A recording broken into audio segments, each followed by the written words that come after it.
ব্যবস্থা রাখবেন যাতে করে মানুষ ওই দিকে যেতে পারে। জানি দুনিয়ায় এখন মানুষ জাহান্নামের দিকে স্রোতের মতো যাচ্ছে, জান্নাতের দিকে মানুষ খুব কম আসছে। তারপরও আলহামদুলিল্লাহ এতটা কম নয়। আমার দাদা পীরের ভক্ত মুরিদদের ঘরের সন্তানরা এখনো আলহামদুলিল্লাহ তারা জান্নাতি কাতারেই আছে, আহলে সুন্নাত ওয়াল জামাতের কাতারে, বলুন আলহামদুলিল্লাহ। কিন্তু দ্রুত মানুষ, কেন দুনিয়ার শেষের দিকে তো জাহান্নামের দিকে মানুষ দ্রুত চলে যাচ্ছে। গানে মানুষ যেতে ভালো লাগে, যাত্রায়, মুসলমানের ছেলেদের কথা বলছি, ফাংশানে, টিভিতে, জুয়াতে, মদের আড্ডায়, সিনেমা আড্ডায়, ফাংশানে, বেজাতিদের কর্মকাণ্ডে বা গায়ের ইসলাম ভাইদের কোনো অনুষ্ঠানে দেখবেন মুসলমানের ছেলেদেরকে যেতে খুব ভাল লাগছে। এতে আব্বাস সিদ্দিকী কি বলছে, হিংসা হচ্ছে নাকি? না, আমার কোনো অসুবিধা নেই। আমার কি অসুবিধা আছে? কেউ যদি জাহান্নামে যায় আমার কষ্ট হবে? আমার কষ্ট নাই।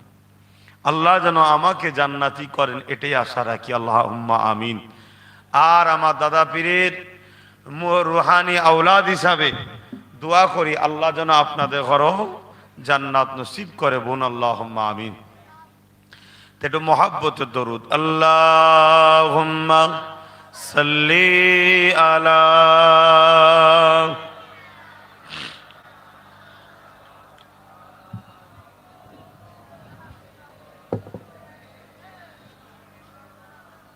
और ভালো তো? জানটা ভালো আছে তো? আল্লাহ ভালো রাখে। আউযু বিল্লাহি মিনাশ শাইতানির রাজীম। বিসমিল্লাহির রহমানির রহিম।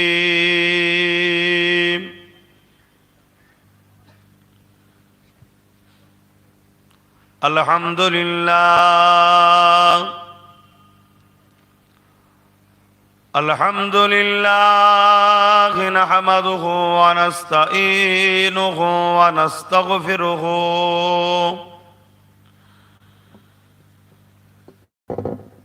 ওয়া নু'মিনু বিহি ওয়া নাতাওয়াক্কালু আলাইহি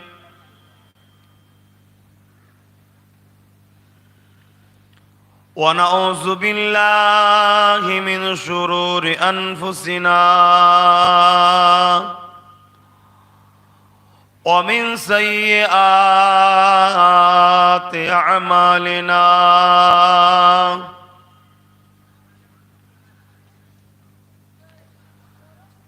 من يهدي الله فلا مضل له ومن يضلله فلا هادي له ونشهد أن لا إله إلا الله وحده لا شريك له ونشهد أن سيدنا وحبيبنا ومولانا محمدا عبده ورسوله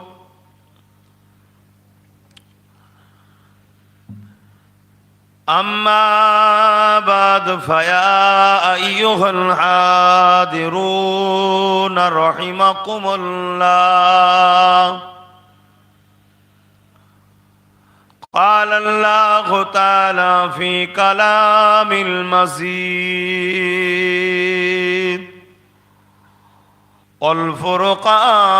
والفرقان الحميد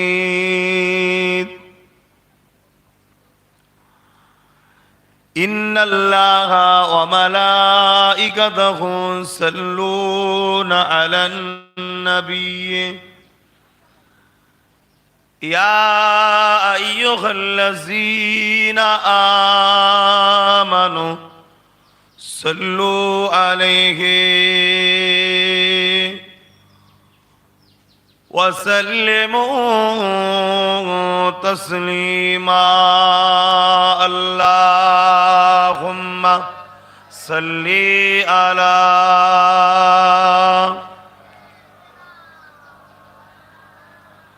وعلى آل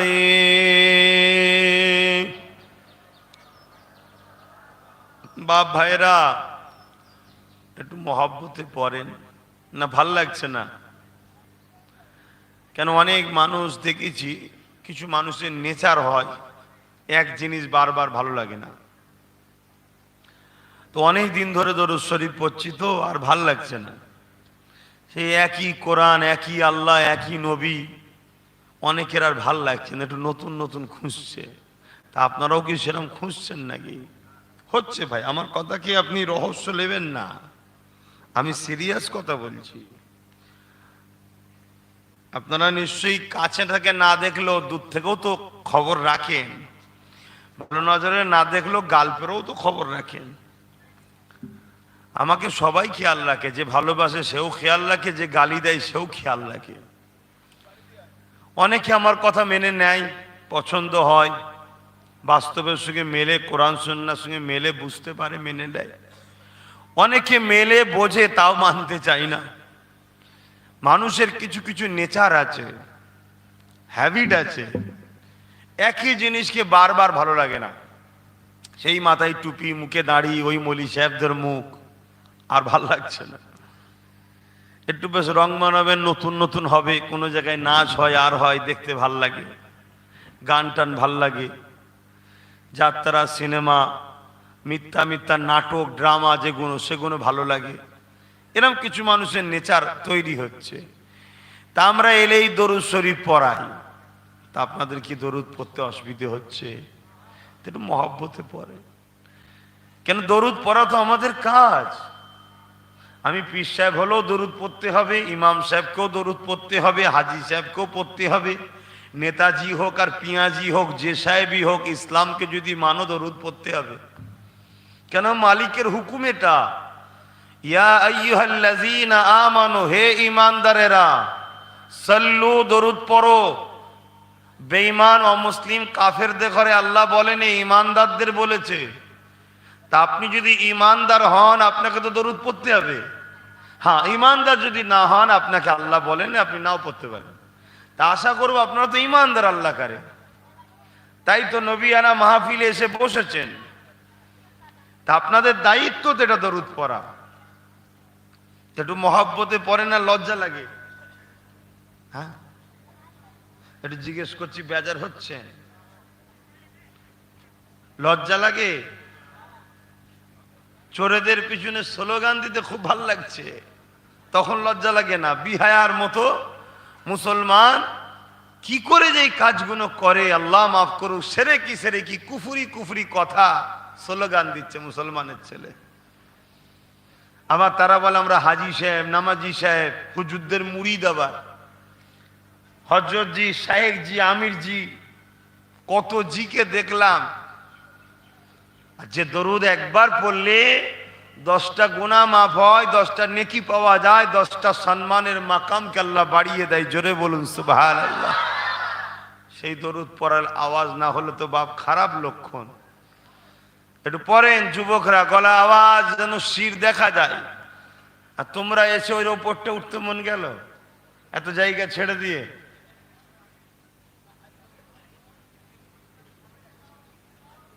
কি সমস্যা বলো দিন? এ লক্ষণ কিন্তু ভালো নয়। বসে, নিচে এসে বসে। আপনি আপনার আখিরাতটা ভাবেন না।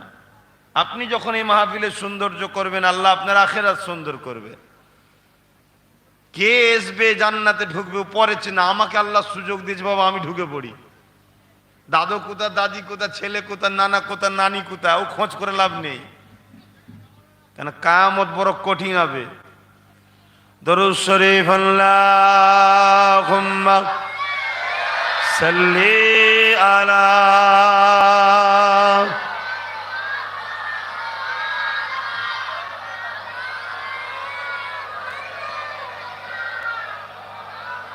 একটু এদিকে সরে সরে যান, একটু একটু সরে সরে যান। আল্লাহুম্মা সাল্লি আলা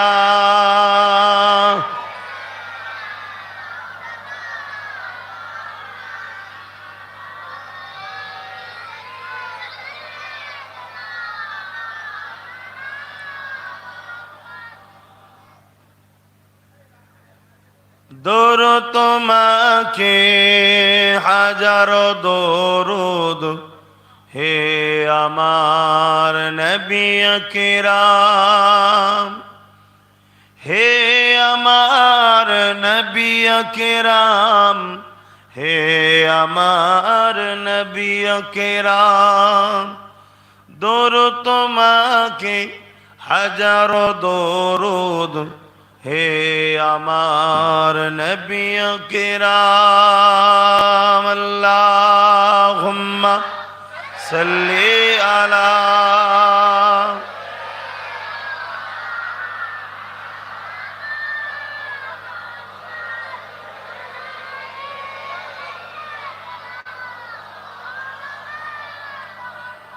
পাতার নদী গতির দ্বারায় প্রবাহিত হলো তোমারি ছোঁয়ায়।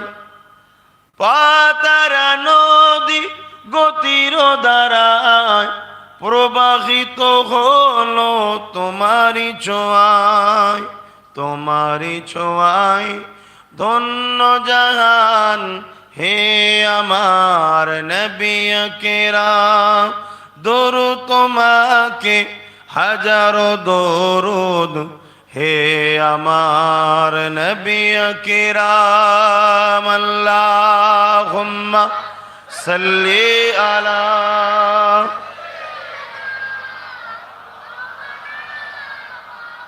এটা যদি ঘুরিয়ে দাও সামান্য সামান্য করে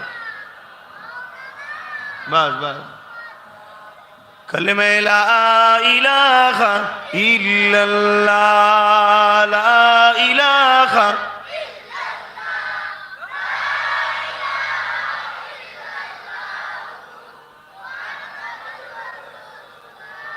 হাসবি রব্বি জাল্লাল্লাহ মা ফি কলবি খায়রুল্লাহ নূর মুহাম্মদ সাল্লাল্লাহ হক লা ইলাহা ইল্লাল্লাহ, লা ইলাহা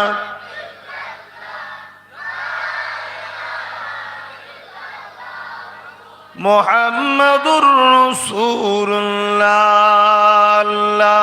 আল্লাহুম্মা সাল্লি আলা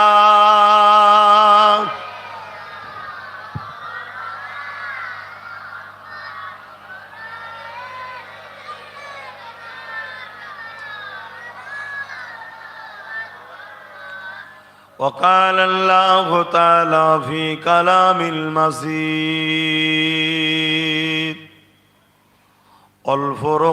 والفرقان الحميد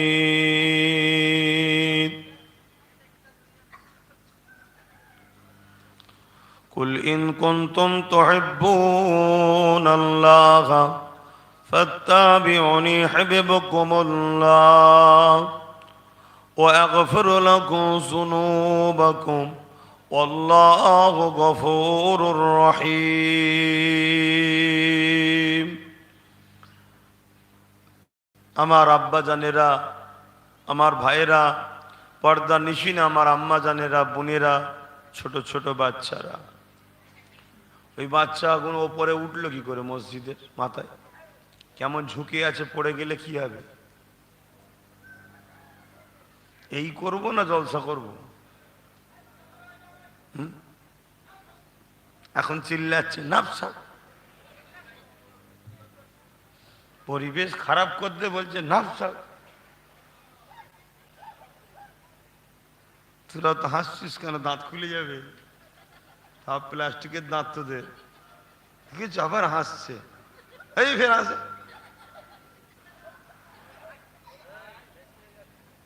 ঠিক আছে, বাচ্চাদের হাসিটাও রহমত, ওদের কোনো গুনাহ নেই, ওরা যা করবে সবটি আল্লাহ পছন্দ করে। জোরে বলুন সুবহানাল্লাহ।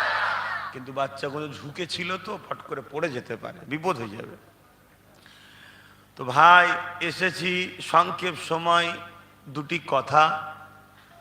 আমাদের কোনো অস্তিত্ব ছিল না, মহান রব্বুল আলামিন আমাদেরকে সুন্দর করে বানিয়েছে, অস্তিত্ব দিয়েছেন, দুটো চোখ, দুটো কান, দুটো হাত, দুটো পা, কত সুন্দর করে আমাদেরকে বানিয়েছে।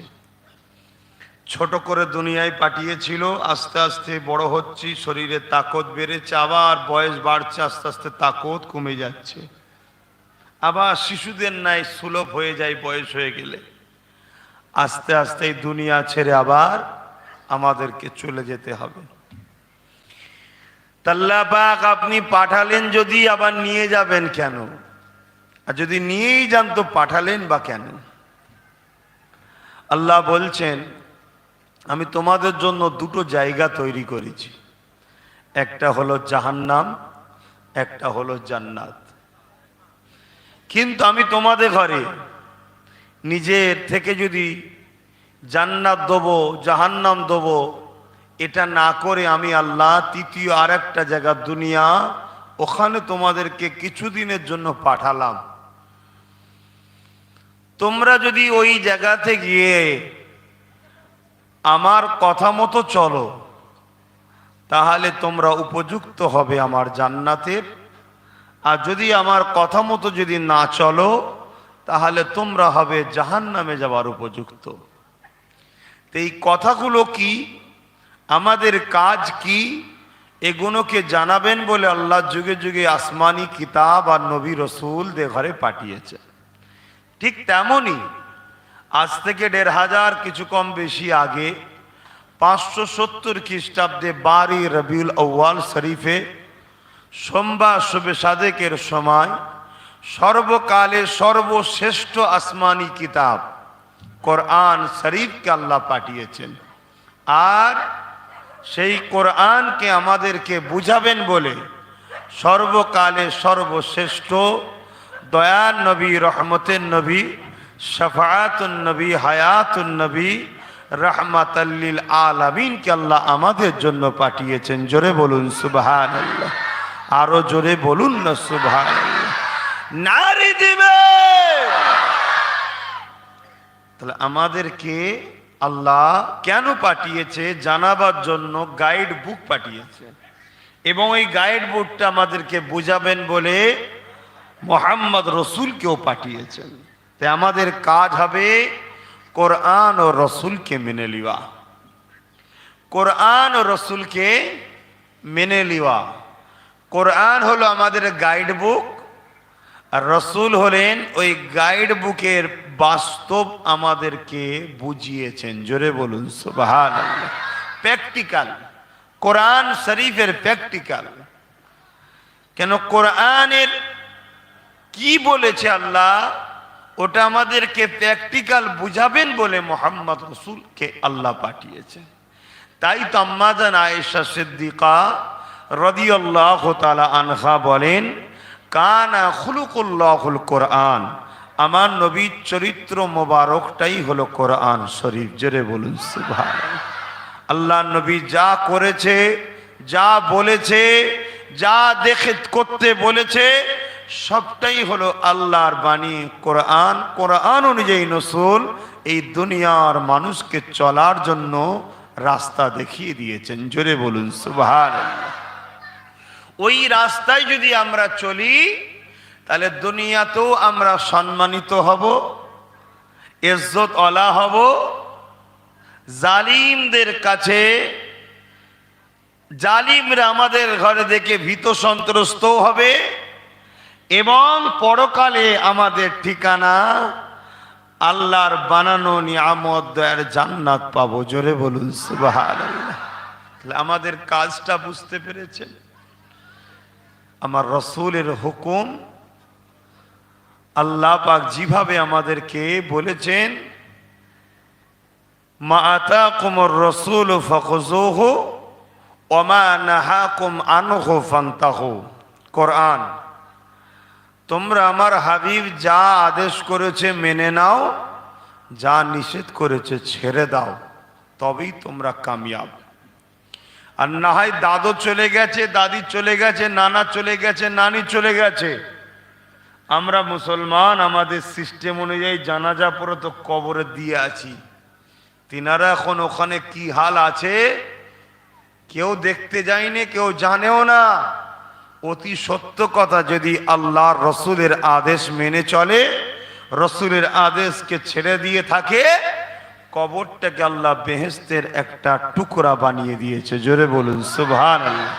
যদি না চলে, সেই রবের শপথ করে বলছি, যার কুদরতি হাতে আব্বাস সিদ্দিকীর জান আছে, জাহান্নামের একটা গর্ত আল্লাহ করে দিয়েছে। বলুন নাউজুবিল্লাহ। এটা কিন্তু আমার আপনার জন্য অতি সত্য কথা, অতি ক্লিয়ার কথা, অতি সহজভাবে আপনাদেরকে বলে দিলাম। আমাদের জিন্দেগির একটাই মাকসাদ হবে, মান আহাব্বা লিল্লাহ ওয়া আবগাদা লিল্লাহ ওয়া আতা লিল্লাহ ওয়া মানআ লিল্লাহ ফাকাদ ইস্তাকমালাল ঈমান।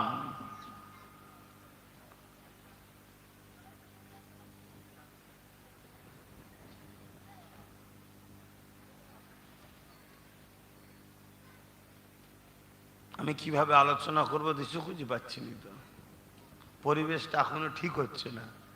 একটা অবলা পশু, সে তার জমিনে তারও বসবাস করার হক আছে, সেটাতে বেরিয়ে ওইদিকে যাচ্ছে। আপনারা সব রাস্তা ঘিরে আছেন, ওইদিকে পাচ্ছেন, এইদিকে ঘিরে আছে, এদিকে পাচ্ছে না, সে তো সে যাবে কোথায়? রাস্তা ঢিল মারছেন ওকে। এরা কেন যে ভাই তোরা এসিস আল্লাহ জানে, রাস্তাটা যেতে দিতে হবে, তো সে কোথায় যাবে? লাস্টে যখন ইমাতো উমাতো করছে, তখন লাস্টে ঢিল মারছে।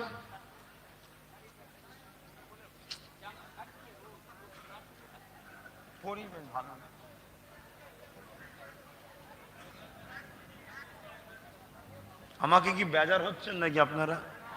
হলো ভাই, আমার কিছু করার নেই, আমি সহ্য করতে পারিনি সব জিনিস। হ্যাঁ, এত চতুর্দিকে বকছেন, জানেন না আমাকে এলে কি হয়? আমি ঠিক অজ করলেও কেটে কেটে ছড়ানো হয় ভুল ভাবে। আবার যদি ভুল বলে ফেলি বাই চান্স, তাহলে কি হবে বুঝতে পারছেন তো? হ্যাঁ, আর আলোচনা সূক্ষ্ম ব্রেন রাখতে হয়, এদিকে খেয়াল রাখতে হয়।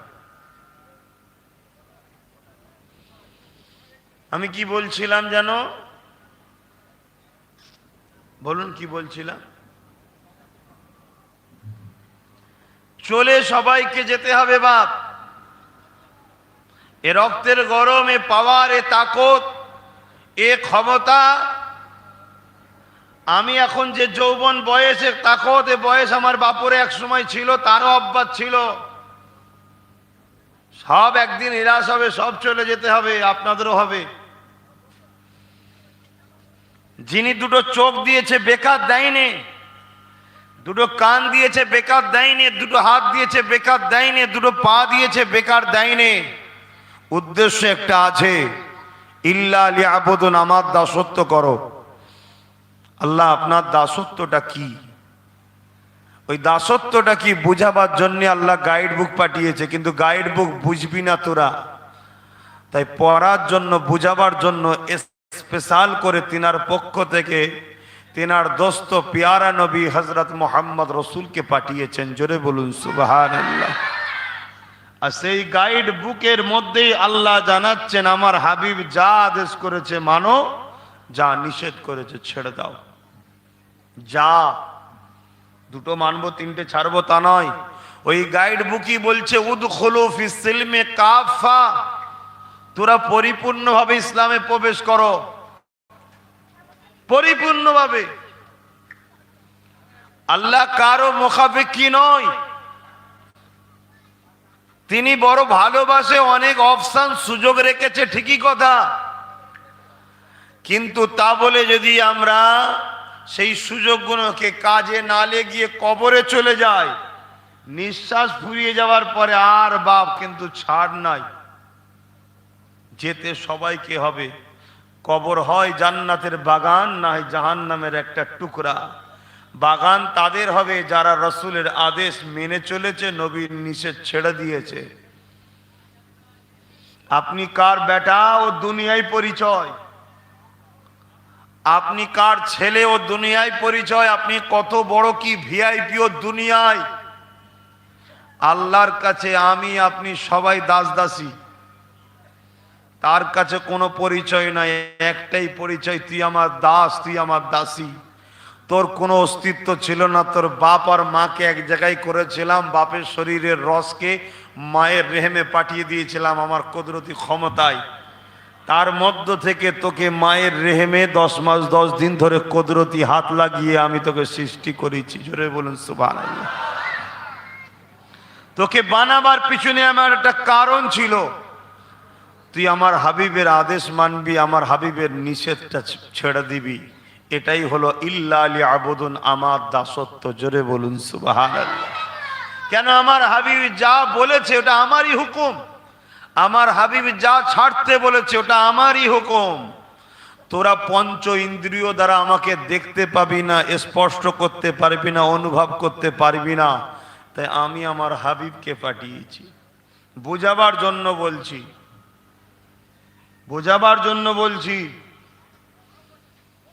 একটা জায়গায় একটা খুব সুন্দর বাগান বাড়ি আছে, সেই জায়গায় আপনাদের ঘরে সেই বাড়ির মালিক থাকতে দিয়েছে, খেতে দেয়, থাকতে দেয়, কিন্তু মালিক অনেক দূরে আছে, সে কখনো আসেনি, তাকে কখনো দেখতে পাননি, সশরীরে কখনো দেখতে পাননি, কিন্তু মালিক আপনাকে ঠিক খেয়াল রেখেছে।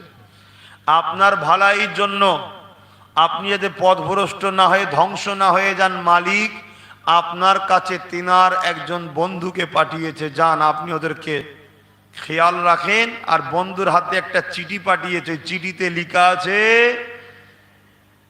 ইনি যা বলবে তাই মেনে নাও, যা নিষেধ করবে ছেড়ে দাও। ইনাকে খুশি করতে পারলেই আমি তোদের উপরে খুশি হয়ে যাব। জোরে বলুন সুবহানাল্লাহ। তো সেই বন্ধুর কথা মানতে হবে না, হবে না? অতএব জমিন আসমান কায়নাতের মালিক আল্লাহ, তিনি তিনার বন্ধুকে পাঠিয়েছে, চিঠিটা হলো কোরআন শরীফ।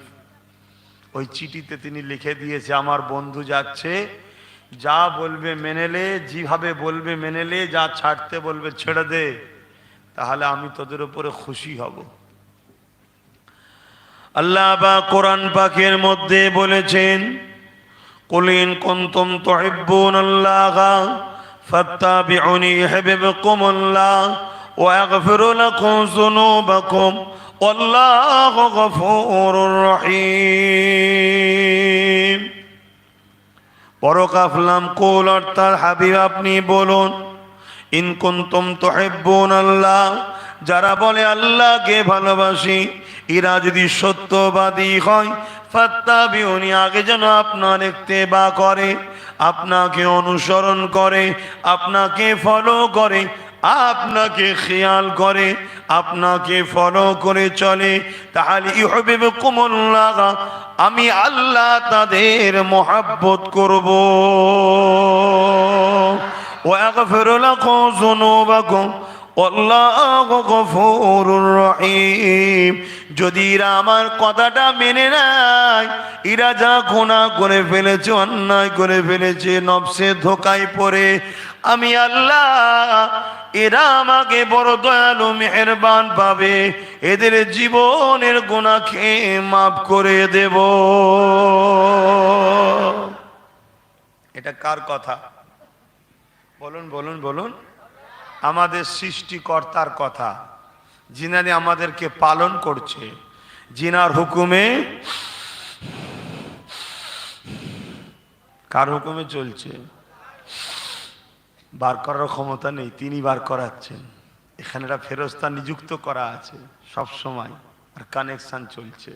আল্লাহ টেনেছে, রুকে দেবো, আল্লাহ বলে দাঁড়া, ছাড়, আবার ছেড়ে দেয়। আল্লাহ ছেড়েছে, টানতে দেবো না, আল্লাহ বলে দাঁড়া। সব সময় কানেকশন চলছে। যখনই মালিক বলবে রুকে দাও, ব্যাস শেষ। কি হলো? লাশ। আর দাম আছে আপনার? আপনাকে আপনার ছেলে আর ভালোবাসবে?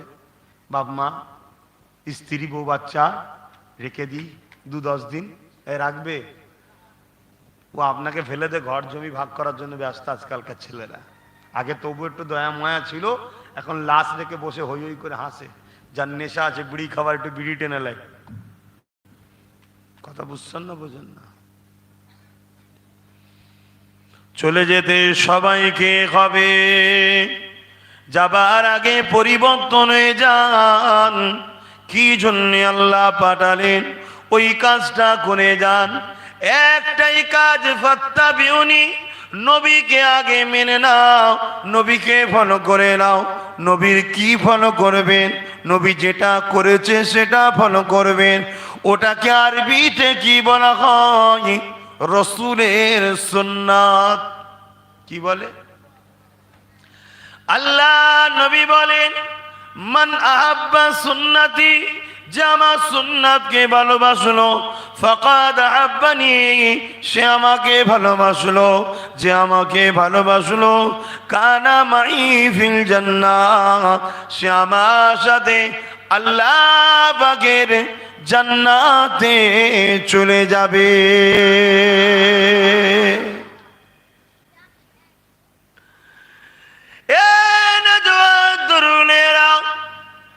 আল্লাহ নবীকে মোহাব্বত করেন, ভালোবাসে, প্যার করেন, নবী পাকের সুন্নাত অনুযায়ী জিন্দেগি করেন। আর এই জমিনে আজকে বাপ সম্মান পাচ্ছেন। ১৫০০ বছর আগে ছেলেরা বাপগুলোকে কতল করেছে, এই জমিনে মা গুলো আজকে সম্মান পাচ্ছেন। আমার নবী আসার আগে এই জমিনে মা গুলোকে ছেলেরাই চরিত্র হরণ করে নিত,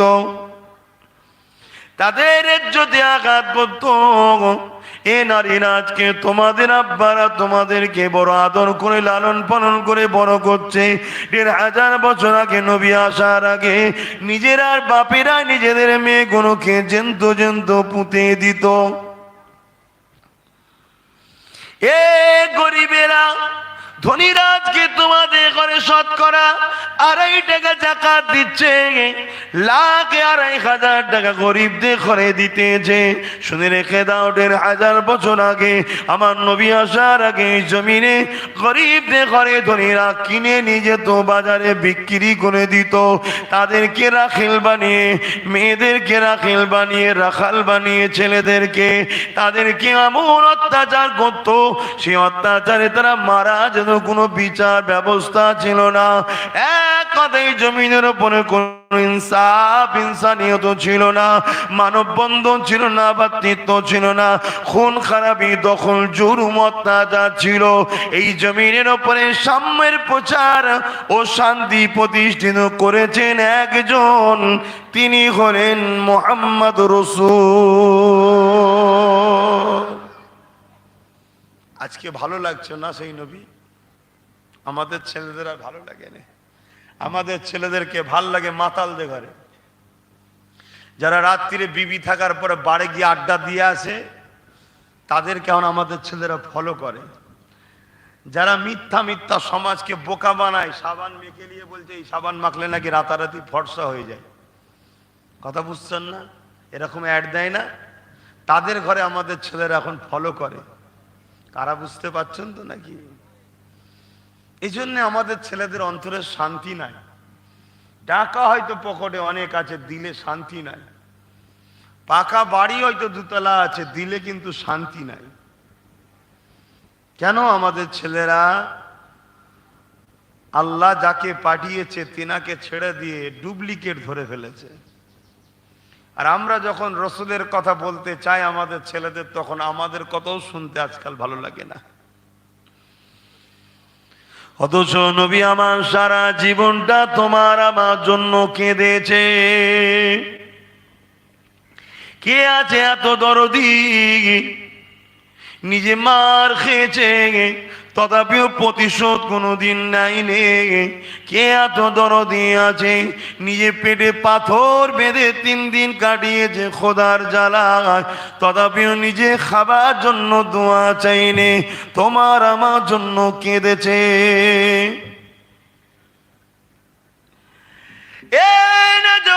তরুণেরা, ইতিহাস জানো, এই জমিনের ওপরে বাপ মেয়েরা নিজেদের ছেলেদেরকে যত্ন করতো না, হত্যা করতো, আদর মায়া মমতা দিত না। আল্লাহ নবী শিখিয়ে দিয়েছে, এ বিশ্বে মানুষেরা তোমাদের ঘরে আল্লাহ পুত্র সন্তান দিক বা কন্যা সন্তান দিক উভয়কে লালন পালন করে বড় করতে হবে, তাদেরকে শিক্ষা দিতে হবে। কেননা আল্লাহর সৃষ্টি তোমাদের কাছে দায়িত্ব দিয়েছে, তুমি গার্জেন, তাকে দেখাশোনা করো, লালন পালন করো, তার দেখভাল করো, তাকে বড় করো, নচেত কিয়ামতের দিনে আল্লাহ তোমার কাছে কৈফিয়ত নেবে। এইভাবে দুনিয়া জমিনে আল্লাহ নবী ইনসাফ কায়েম করেছে, মানবতা কায়েম করেছে। বাপের অন্তরে ছেলের মায়া দিয়েছে, ছেলের অন্তরে বাপের সম্মান দিয়েছে, মায়ের অন্তরে বাচ্চার মহাব্বত দিয়েছে, বাচ্চার অন্তরে মায়ের সম্মান মর্যাদা দিয়েছে, স্ত্রী অন্তরে স্বামীর সম্মান মর্যাদা ভালোবাসা দিয়েছে। এমন করে স্বামীর অন্তরে স্ত্রীর মায়া মমতা ভালোবাসা মর্যাদা অধিকারটা দিয়েছে। এর নাম হলো ইসলাম। এটা আমার নবী পাক করেছে।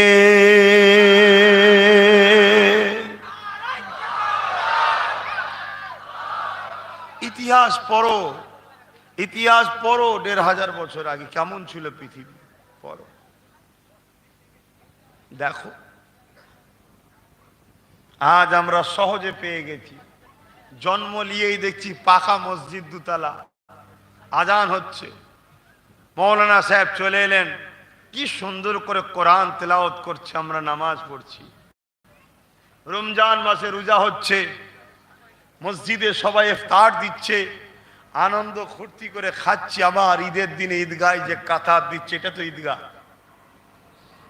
কিন্তু এত সহজে আপনাদের মজপুল গ্রামে ইসলাম এসেছে মনে হচ্ছে নাকি? হ্যাঁ, এত সহজে?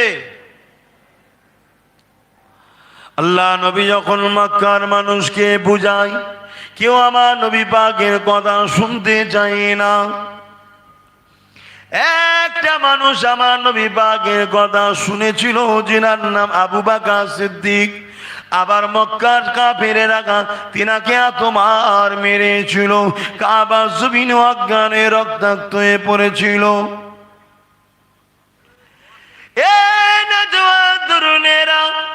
এইভাবে মক্কা জমিনে আল্লাহ নবী দিনের প্রচার করতে লেগেছে, কেউ মানতে চাইছে না। নবী আমার ভাবলেন পাশে তায়েফের জমিন আছে, ওই জায়গায় একটু যায়, ওদেরকে যে একটু বুঝায়। ওই তায়েফের জমিনে আল্লাহ নবী যখন যাবে, মক্কা সন্ত্রাসীরা তায়েফের সন্ত্রাসদেরকে খবর দিয়ে দিল, মুহাম্মদ যাচ্ছে তোমাদের এলাকায়। ওই মুহাম্মদ যা বলে সত্য বলে, কিন্তু মুহাম্মদকে মেরে নিলে জুলুম করা যাবে না। মুহাম্মদকে মেনে নিলে পরের মাল নিজের মাল বলে দখল করা যাবে না। মুহাম্মদকে মেনে নিলে মিথ্যা কথা বলা যাবে না। মুহাম্মদকে মেনে নিলে বড়দের সম্মান দিতে হবে। মুহাম্মদকে মেনে নিলে মা বাপকে ভালোবাসতে হবে। মুহাম্মদকে মেনে নিলে নারীদের দেহ যে শোষণ করে বেড়ায় আমরা, এগুলো করা যাবে না। মুহাম্মদকে মেনে নিলে বেশরিয়াতি শরাব পান করা যাবে না। মুহাম্মদকে মেনে নিলে পূজাদের উপরে যে কর চাপিয়ে জুলুম করি, অত্যাচার করি, এগুলো করা যাবে না। এই যুবকেরা, তরুণেরা, বাপেরা এইভাবে তায়েফে মানুষকে মক্কা সৎকালীন সময় যারা জালিম ছিল, বুঝিল উতবা, তারা খবরটা পাঠিয়ে দিল। এই আগে থেকে তায়েফের মানুষেরা আল্লাহ নবীকে অপমান করার জন্য তারা বাচ্চাদের হাতে ইট পাথর ধরিয়ে দিল, বাচ্চাদের হাতে পাথর ধরিয়ে দিল। ওই পাথর এলাকার পাথরগুলো নিয়ে বাচ্চারা দাঁড়িয়ে আছে, তারা বলতে লেগেছে একটা পাগল আসছে, তাকে তোমরা দেখলে মারবে। আমার রাসূল পাগল ছিল?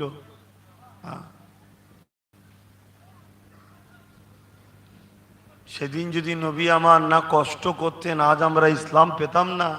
এক আল্লাহকে ছেড়ে দিয়ে কোটি কোটি কোটি কোটি নকল হাত আল্লাহর উপাসনা করে সব জাহান্নামী হতাম আমরা। অনেক কষ্ট করেছে নবী।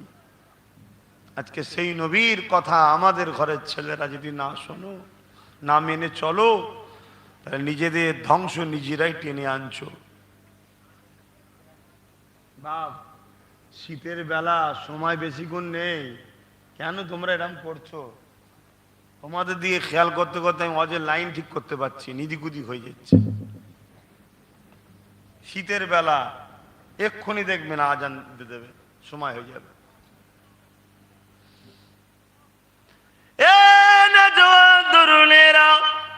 বাপেরা বোঝো, দুনিয়াদারি করতে হবে, ব্যবসা বাণিজ্য করতে হবে, সংসার করতে হবে, আত্মীয়তা করতে হবে, রাষ্ট্রকে পরিচালনা করতে হবে, রাজনীতি করতে হবে, সবটা করো, ইসলামে নিষেধ নাই। কিন্তু জুলুম করা যাবে না, পরের মাল ছেড়ে খাওয়া যাবে না, মিথ্যা কথা বলা যাবে না, মানুষকে মিথ্যা কেসে জড়ানো যাবে না, মানুষের উপরে অত্যাচার করা যাবে না, এই যুবকেরা গরিবকে অবহেলা করা যাবে না। এক কথাই যাই করো না কেন, লাকাদ কানা লাকুম ফি রাসূলিল্লাহি উসওয়াতুন হাসানা, তোমাকে আমার নবীকে ফলো করতে হবে। তুমি ব্যবসা করবে, আমার নবীকে ফলো করো, নামাজ পড়বে, আমার নবীকে ফলো করো, হজ করবে, আমার নবীকে ফলো করো, যাকাত দেবে, আমার নবীকে ফলো করো, দান খায়রাত করবে, নবীকে ফলো করো, কন্যার বিয়ে দেবে, নবীকে ফলো করো, তুমি রাষ্ট্রের প্রধান হতে চাইছো, নবীকে ফলো করো, এলাকার মাতব্বর মোড়ল হতে চাইছো, নবীকে ফলো করো, এমএলএ মন্ত্রী প্রধান হতে চাইছো, নবীকে ফলো করো। এ যুবকেরা, তোমার পারিবারিক জীবন, তোমার আর্থিক জীবন, তোমার সামাজিক জীবন, তোমার রাষ্ট্রীয় জীবন, তোমার ধার্মিকতার জীবন, সব জীবনটা আমার রসুলকে ফলো করতে হবে। কারণ আল্লাহ আমার নবী পাককে আমাদের জন্য মডেল বানিয়েছে। নবীকে ছেড়ে দিয়ে কোনো কাজ করলে হবে না গো। আর জমিনের উপরে এমন কোনো কাজ নাই যেটা এমনি এমনি করা হয়, এমনি বলে কিছু নাই। মান আহাব্বা লিল্লাহ ওয়া আবগাদা লিল্লাহ ওয়া আতা লিল্লাহ ওয়া মানআ লিল্লাহ ফাকাদ ইস্তাকমালাল ঈমান। মুহাব্বত করবেন আল্লাহর জন্য, বিচ্ছেদ করবেন, দুশমনি করবেন আল্লাহর জন্য, আত্মীয়তা করবেন আল্লাহর জন্য, বিচ্ছেদ করবেন আল্লাহর জন্য। আপনি যদি কাউকে লিডার বলে মানতে চান, এই মানার পিছনেও যেন আল্লাহ থাকে। কারো যদি বিরোধী করতে চান, তাও যেন আল্লাহ থাকে। কাউকে যদি আপনি ইমাম বলে মানেন, এই মানার পিছনেও যেন আল্লাহ থাকে। কোন আলেমের বিরোধী যদি করতে চান, এই বিরোধীর পিছনেও যেন আল্লাহ থাকে। ও আমাকে দোয়া করেন, আমাকে ভালোবাসে না, ও আমার দলের নয় তাই বিরোধী করছি, এটা কখনো চলবে না। উদ্দেশ্য যদি আল্লাহ থাকে, তোমার ভালোবাসাটাও জান্নাতে নিয়ে যাবে, বিরোধীটাও তোমায় জান্নাতে নিয়ে যাবে।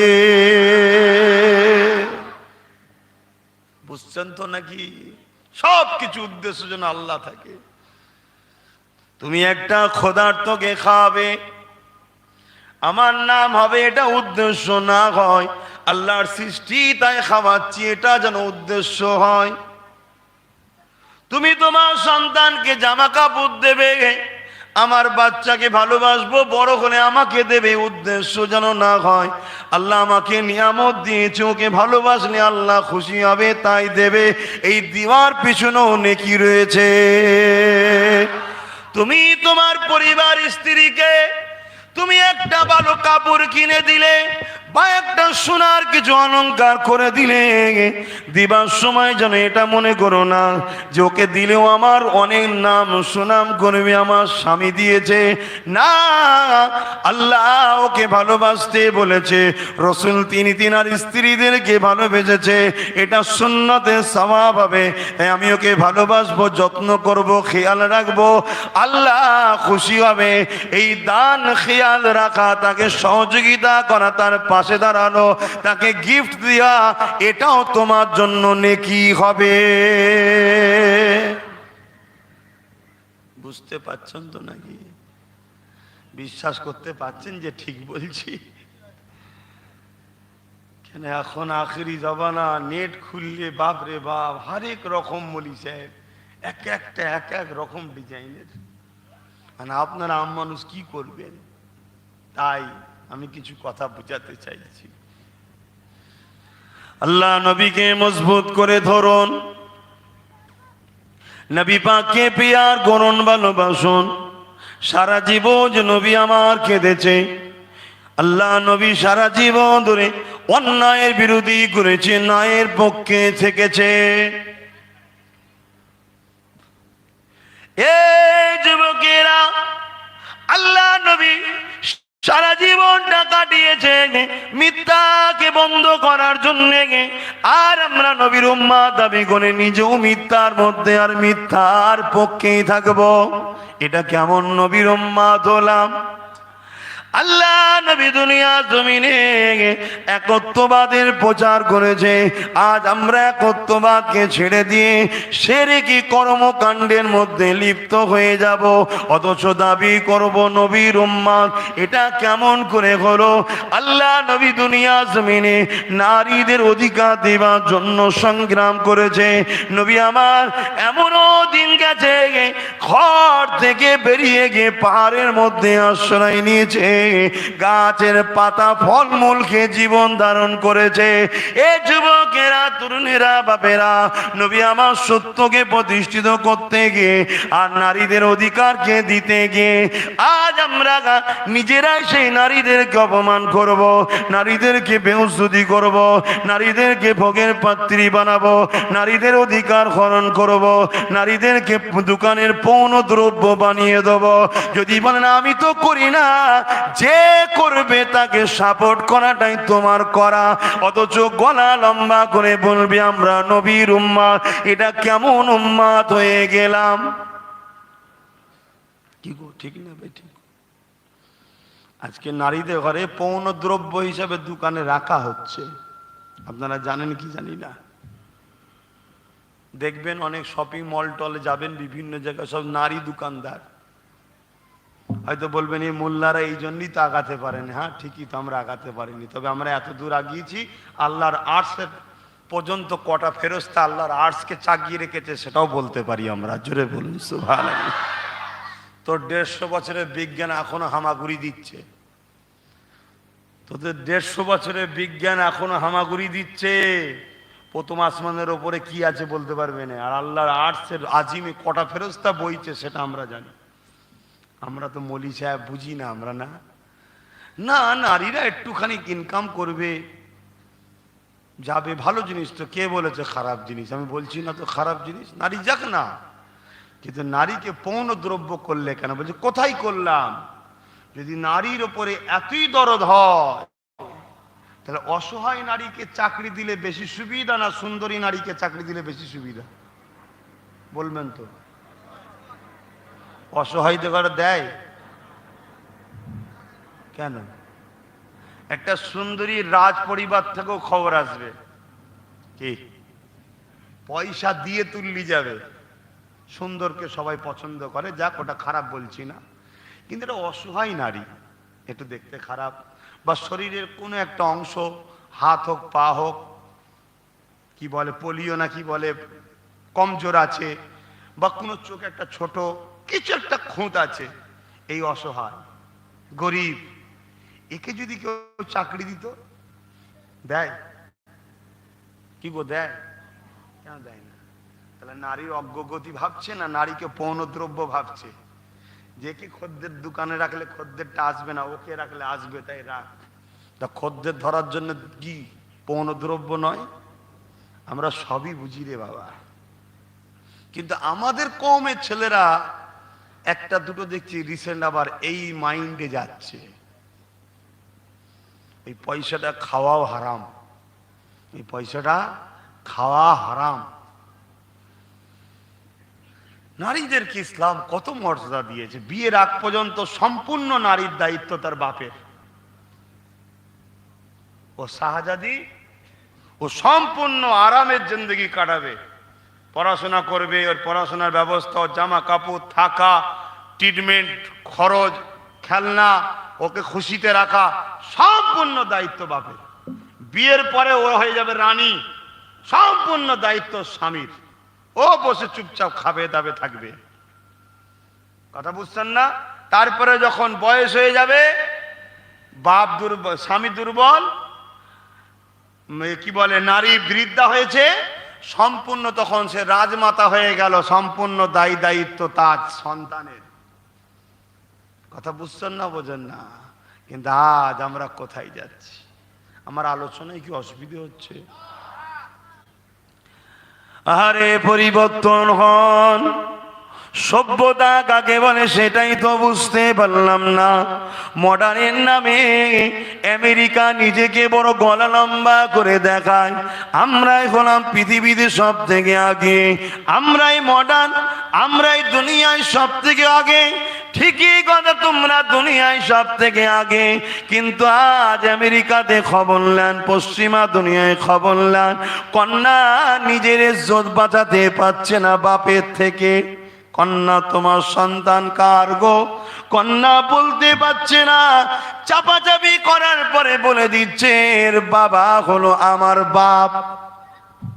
মডার্নের নামে কি হচ্ছে বুঝতে পারছেন তো? এই যুবকেরা, ইসলামকে ছেড়ে দিয়ে শান্তি কোনো জায়গায় হতে পারে না। তাই তো আপনি সোশ্যাল মিডিয়া খুলুন, তাই তো আপনি গুগলে খুলুন, তাই আপনি পশ্চিমা দুনিয়ার দিকে দেখুন, যারা নিজেদের ঘরে হাই এডুকেটেড মনে করে, নিজেদের ঘরে বড় মডার্ন মনে করে, আজকে তাদের ঘরে ছেলেমেয়েরা 18 থেকে 25 এই বয়সে ছেলেমেয়েরা দলে দলে দলে দলে আমার মাদিনীওয়ালা নবী মুহাম্মাদের প্রেমিক হয়ে যাচ্ছে। কেননা তারা দেখে নিচ্ছে ইজ্জত বাঁচাতে একমাত্র খেতে পারি ইসলামের চা তলেতে, সভ্য মানুষ হতে পারি ইসলামের চা তলেতে। তাই তারা পরিবর্তন হতে লেগেছে। অথচ আমার বাপ মুসলমান, আমার মা মুসলমান, আমার দাদু দাদি মুসলমান, নানা নানি মুসলমান, এই মুসলমানের ঘরে ছেলে আমরা সেই নবীর সুন্নাতকে ছেড়ে দিলাম। নবী যেটা করেছে ওটাই হলো সুন্নাত, আমি সেই নবীর সুন্নাতকে ছেড়ে দিলাম। অথচ ইতিহাসের পাতা বলে আজকে দিন পর্যন্ত আমি বলে যাচ্ছি, যারা হজ করতে যান, হাজী সাহেব আছেন, আপনারা যখন হজ করতে যাবেন মদিনা শরীফে গিয়ে বাজার করবেন। এটা আমার কথা নয়, এটা আমার মদিনাওয়ালার কথা।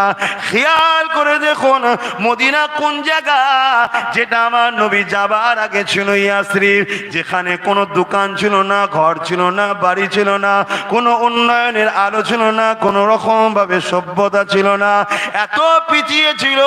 মানুষ ওখানে যেত না কেন? বিমার হতো। এমন করে সেখানে মানুষ যেত না, ভয়েতে যেত না। আল্লাহ নবী ওই জায়গায় গিয়ে এমন তাদেরকে বিজনেস ট্রেনিং শেখালেন যে আজকে পৃথিবীর জমিনে গড় ধনী দেখতে গেলে মদিনার কাছে দুনিয়ার কোনো জায়গা না। তাই নবী আমার বলে দিলেন, এ আমার মান্যওয়ালারা, তোমরা মদিনা এসে মার্কেটিং করবে, কেনাকাটা করবে, আমি নবী খুশি হব। দেখো নবী কেমন বিজনেসের দিকে খেয়াল রেখেছে। কেন? যেখানে কেনা বেচা হয় সেখানে আর্থিক উন্নতিটা বেশি হয়। তাহলে বিজনেস করতে গেলেও রসুলকে দেখতে হবে, তবে আপনি বিজনেসে আগাবেন। আপনি ভাবছেন ইসলামে তো সুদ চলে না, তাহলে আমি কি করব? সুদ নিয়ে কেউ কামিয়াবি হয় না। আপনি শুধু বাজারেই বলবেন আমার এখানে এত টাকা, ওখানে এত টাকা, ওখানে এত টাকা আছে। আপনি কত টাকা ভোগ করতে পেরেছেন সেটা বলুন তো। শুধু তো বলছেন আছে, ভোগ করেছেন কতটা? ওই আছে আছে করতে করতেই চলে যাবেন, ভোগ আর হবে না। আপনি চলে যাবার পরে দেখবেন দখল অন্যজন করে নিয়েছে। আসেন আমি একটু অন্যদিকে আবার যাই। আল্লাহ নবীকে মহাব্বত করেন, আখিরাত যদি কল্যাণ পেতে চান, যে নবী আমার সারা জীবনটা আমাদেরকে ভালোবেসেছে, মহাব্বত তারাই করে যারা নবীকে ফলো করে, নবীর সুন্নাত অনুযায়ী জীবন করে। এই নওজওয়ানেরা, এই দুনিয়ায় সবটাই স্বার্থপর, কেউ তোমার আমার আপন নয়, সব স্বার্থের জন্য ঘুরে বেড়ায়, কিন্তু আমার মাদানীওয়ালা তোমার আমার এত আপন। যখন মক্কা জমিনে নবী আমার দাঁড়িয়ে বলেছিলেন লা ইলাহা ইল্লাল্লাহ আনা মুহাম্মাদুর রাসূলুল্লাহ, মক্কার জালিমেরা আল্লাহ নবীর উপরে আঘাত দিয়েছিল, বাবারা মা খারা এতিম এসে নবী আমার কাঁদতে লাগলেন। এ যুবক তরুণেরা বাপেরা আল্লাহ পাক আওয়াজ দিয়ে দিলেন, হাবিব এত কেন কষ্ট নেন, আপনি শুধু বলে দেন কে মানবে না মানবে আমি বুঝে নেব। হাবিব আপনি অত চিন্তা করবেন না। কিন্তু নবী আমার তারপরে আবারও চেষ্টা করেছে। কেন চেষ্টা করেছে? এ যুবক তোমাকে আমাকে ভালোবাসে, যাতে করে তুমি আমি আল্লাহকে চিনি, নাই সত্যটা চিনি, সভ্যতাটা চিনি, মানবতাটা চিনি, ইনসানিয়াতটা চিনি, ইনসাফটাকে চিনি, মা বাপের মর্যাদাটা বুঝি। যদি নবী না আসতো আজ আমি তুমি নিজের মাকে হয়তো মারতাম, জুলুম করতাম। আজও দুনিয়ায় দেখুন যেখানে নবী নাই তাদের বাড়ির মা ঘরে নাই, বৃদ্ধাশ্রমে পাওয়া যায়, আছে না নাই? কিন্তু যেখানে নবী আছে ভ্যান চালিয়ে খায়, দিন মজুরি করে খায়, খেটে খায়, নিজে খাবার আগে মা বাপ খেয়েছে কিনা আগে খোঁজ না। ১,৫০০ কিছু কম বেশি পরে আজ এই যে মায়ের উপরে মহাব্বত ভালোবাসা, বাপের উপরে মহাব্বত ভালোবাসা, এটা আমার নবী পাকের আদর্শ। এ যুবকেরা তরুণেরা বাপেরা আজও মদিনার জমিনে আল্লাহ নবী তোমার আমার জন্য এখনো কাঁদতেছেন। মানেন এটা? একটু আওয়াজ দিয়ে বলেন মানেন। কেন শহরতলি এলাকার মানুষ তাই জানতে চাই, একটু সবাই হাত তুলে বলবেন কারা মানেন। নবী আমার মদিনা জমিনে এখনো কাঁদছে আমাদের জন্য, যারা মানেন হাত তুলে রাখেন। মারহাবা, নারে তাকবীর, নারে দিবে। যদি কেউ না হাত তুলে থাকেন, হাত না বান, তাহলে নিশ্চয়ই আপনি মানেন না, এটাই প্রমাণ দিচ্ছেন। ঠিক তো নাকি? আল্লাহ আপনাকে হেদায়েত করুক, এই দোয়া চাই। নতুন করে কলেমায় রদ্দ কপুর পরে ইসলামে আসার আল্লাহ আপনাকে সুযোগ দিক। বলুন আল্লাহুম্মা আমিন।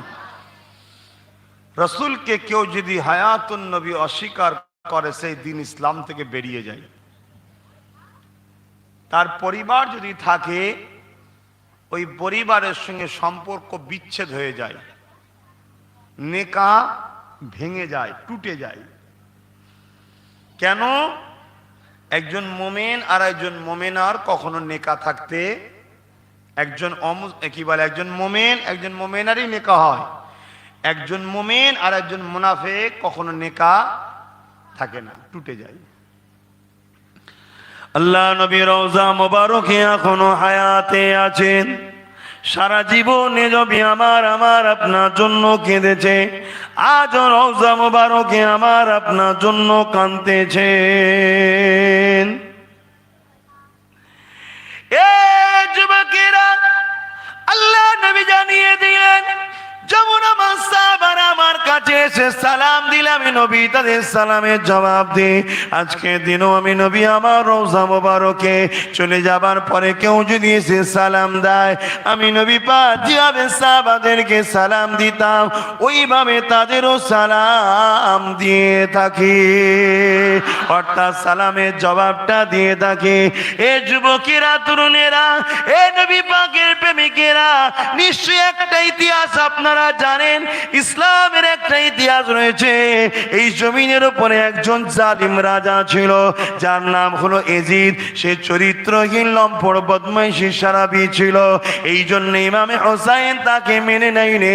আজ আমরা হোসাইনি দাবি করি, আমরা কিন্তু যাদেরকে মানি তারা কিন্তু বদমাইশ, চরিত্রহীন, লম্পট। কিন্তু ইমামে হোসাইনকে খেয়াল করে দেখুন, সে এজিদকে মানল না। কারণ কি ছিল? এজিদকে মানার পিছনে কারণ ছিল এটাই, এজিদ ছিল সারাবি, আর আমাদের নেতা কোনো কি সারাবি। এজিদকে হোসাইন কেন কেন মানেনি? এজিদ ছিল চরিত্রহীন, এজিদ ছিল গরিবদের উপরে জুলুম করত, এজিদ প্রজাদেরকে কষ্ট দিত, এজিদ মানুষকে হত্যা করে দিত, এজিদ মানুষের উপরে জুলুমের স্টিম রোলার চালিয়েছিল। এজিদ এমন করে তার দরবারেতে শরাব গান যাত্রা আসন বসাতো, ওখানে মেয়েদের নিয়ে নাচ গান করতে থাকতো। এখন ইমামে হুসাইন পছন্দ করে না, এই জন্য এজিদকে সাপোর্ট করেনি, এজিদের হাতে হাত দেয়নি। কিন্তু আজ আমরা গলা লম্বা করে যারা বলি আমরা হোসাইনি হোসাইনি হোসাইনি, আমরা হোসাইনকে ভালোবাসি, আমাদের আকসার সময় উঠা বসা লেনদেন সাপোর্ট কাদেরকে করে? যাদের মধ্যে এজিদের খসলতটা পাওয়া যায় তাদেরকে করে। সময় থাকতে থাকতে পরিবর্তন হয়ে যাও, কেননা মিথ্যা কথা বলা যেমন হারাম, মিথ্যাকে সাপোর্ট করাটাও তেমন হারাম, সুদ খাওয়াটাও যেমন হারাম, সুদকে সমাজে যারা প্রতিষ্ঠিত করে তাদেরকে সাপোর্ট করাটাও হারাম, জেনা করাটা যেমন হারাম, জেনার ব্যবস্থা যারা তৈরি করে, জেনার লাইসেন্স যারা নারীদেরকে দেয় তাদেরকে সাপোর্ট করাটাও হারাম। এ যুবকেরা, এ নবী পাকের প্রেমিকেরা, গরিবকে লুটা যেমন হারাম, যারা লুটে তাদেরকে সাপোর্ট করাটাও হারাম। মনে রেখে দেবে আল্লাহর ঘর মসজিদ, এই মসজিদকে ভাঙা যেমন হারাম, যারা ভাঙার প্ল্যান করে তাদেরকে সাপোর্ট করিয়ে ক্ষমতার গদিতে বসানো হারাম। শুনছেন তো নাকি? আওয়াজ উল্টো দিকে হয়ে যাচ্ছে, উল্টো করে পিটবে, দাঁড়াও না। কিয়ামতের দিন উল্টো করে টেনে নিয়ে যাবে জাহান্নামে, পা দুটো ওপর দিকে থাকবে, জমিনের দিকে মাথা। আমি গল্প বলছি নি, বিভৎস চেহারা আল্লাহ করে দেবে। অনেক কষ্টের পরে ইসলাম পৃথিবীতে প্রতিষ্ঠিত হয়েছে, উপকার যদি করতে নাও পারো ইসলামের ক্ষতি করুনি। এ যুবকেরা, দুনিয়ায় যারা মসজিদ তৈরি করে আল্লাহ তাদের জন্য জান্নাতে ঘর তৈরি করে, অর্থাৎ জান্নাতে তাদেরকে আল্লাহ সুন্দর মাকাম দান করে। দুনিয়ায় যারা মাদ্রাসা বানায় আল্লাহ তাদেরকে জান্নাতে স্থান দেয়, অর্থাৎ তাদের জন্য আল্লাহ জান্নাত রেখেছে। অপর দিকে তেমনি দুনিয়ায় যারা মসজিদকে মিটাতে চায় বা মসজিদের আজানকে মিটাতে চায় বা আজানের বিরুদ্ধে কেস ফাইল করতে চায়, এদেরকে আল্লাহ পরকালে জাহান্নামে দেবে। আর এদের সঙ্গে যারা সাপোর্ট থাকবে তারাও তাদের সঙ্গে জাহান্নামে যাবে। গল্প বলতে আসেনি বাপের, কেন নবী আমার জানিয়ে দিলেন আলমারউ মা মান আহাব্বা। বুখারী খুলে দেখে, দুনিয়ায় যে যাকে ভালোবাসবে, যার সঙ্গে থাকবে, আখিরাতে সে তার সঙ্গে থাকবে। এ নওজওয়ানেরা, নামাজটা হলো আমল, রোজাটা হলো আমল, দাড়িটা হলো সুন্নাত, টুপিটা হলো সুন্নাত, এখনো করতে অবশ্যই হবে। কিন্তু এই সব কিছুর আগে হলো ঈমান। ঈমানটা কি? আল্লাহ নবীকে আদব করার, প্রেম করা। নবীকে প্রেম করব আর মসজিদের দুশমনদের সঙ্গে উঠা বসা করব, এটা কেমন প্রেম হলো? এই যুবকেরা, তরুণেরা, বাপেরা, ব্যবসাটা আলাদা জিনিস, লেনদেন কিছু দাও কিছু নাও, এটা শরিয়াতে জায়েজ আছে, কেননা এটা কারণ উপরে দয়া করা হয় না, বিনিময়ে লেনদেন হতে থাকে। তাই আমি যে কথা বলছিলাম, আল্লাহ নবী, নূর নবী, দয়া নবী তামাম জীবনটা তোমার আমার জন্য কেঁদেছে। আজও রওজা মোবারকে কাঁদতে লেগেছে। যেদিন আল্লাহ দুনিয়াকে ফানা করে দেবে, আল্লাহ বা জিবরাইলকে পাঠাবে, ও হযরতে জিবরাইল দুনিয়ার জমিনে যান, আমার হাবিবকে গিয়ে তুলে নিয়ে আসেন। হযরতে জিবরাইল দুনিয়ার জমিনে আসবে, এই পৃথিবীকে তন্ন তন্ন করে খুঁজে বেড়াবে, কোথায় আমার নবী পাক রয়েছে খুঁজে পাবে না। কেননা এই পৃথিবীতে গাছ থাকবে না, এই পৃথিবীতে ঘর বাড়ি থাকবে না, এই পৃথিবীতে পাহাড় পর্বত কেউ থাকবে না। ইজা জুলজিলাতিল আরদু জিলজালাহা, বিশাল বিশাল ভূমিকম্প হবে, সব আল্লাহ ধ্বংস করে দেবে। কুল্লু মান আলাইহা ফান, সূরা রহমানে আল্লাহ বলে সব কিছু আল্লাহ ফানা করে দেবে। তাই জিবরাইল খুঁজে পাবে না। আল্লাহ ওই সময় বলবে জিবরিল কান লাগিয়ে লাগিয়ে শোনো, যে জায়গা থেকে দেখবে কান্নার আওয়াজ আসছে ওই জায়গাতে আমার দোস্ত তিনার উম্মত উম্মতিদের নাজাতের জন্য কাঁদতেছে। আরো জোরে বলুন সুবহান।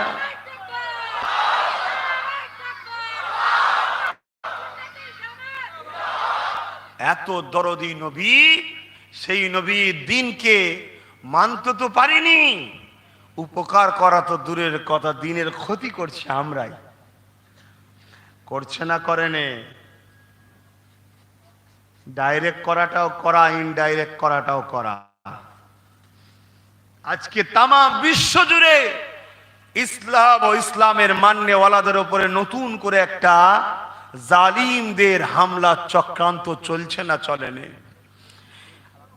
না, সেই হামলা শিকার আমার ভারতের মুসলিমরাও হচ্ছে না হয়নি?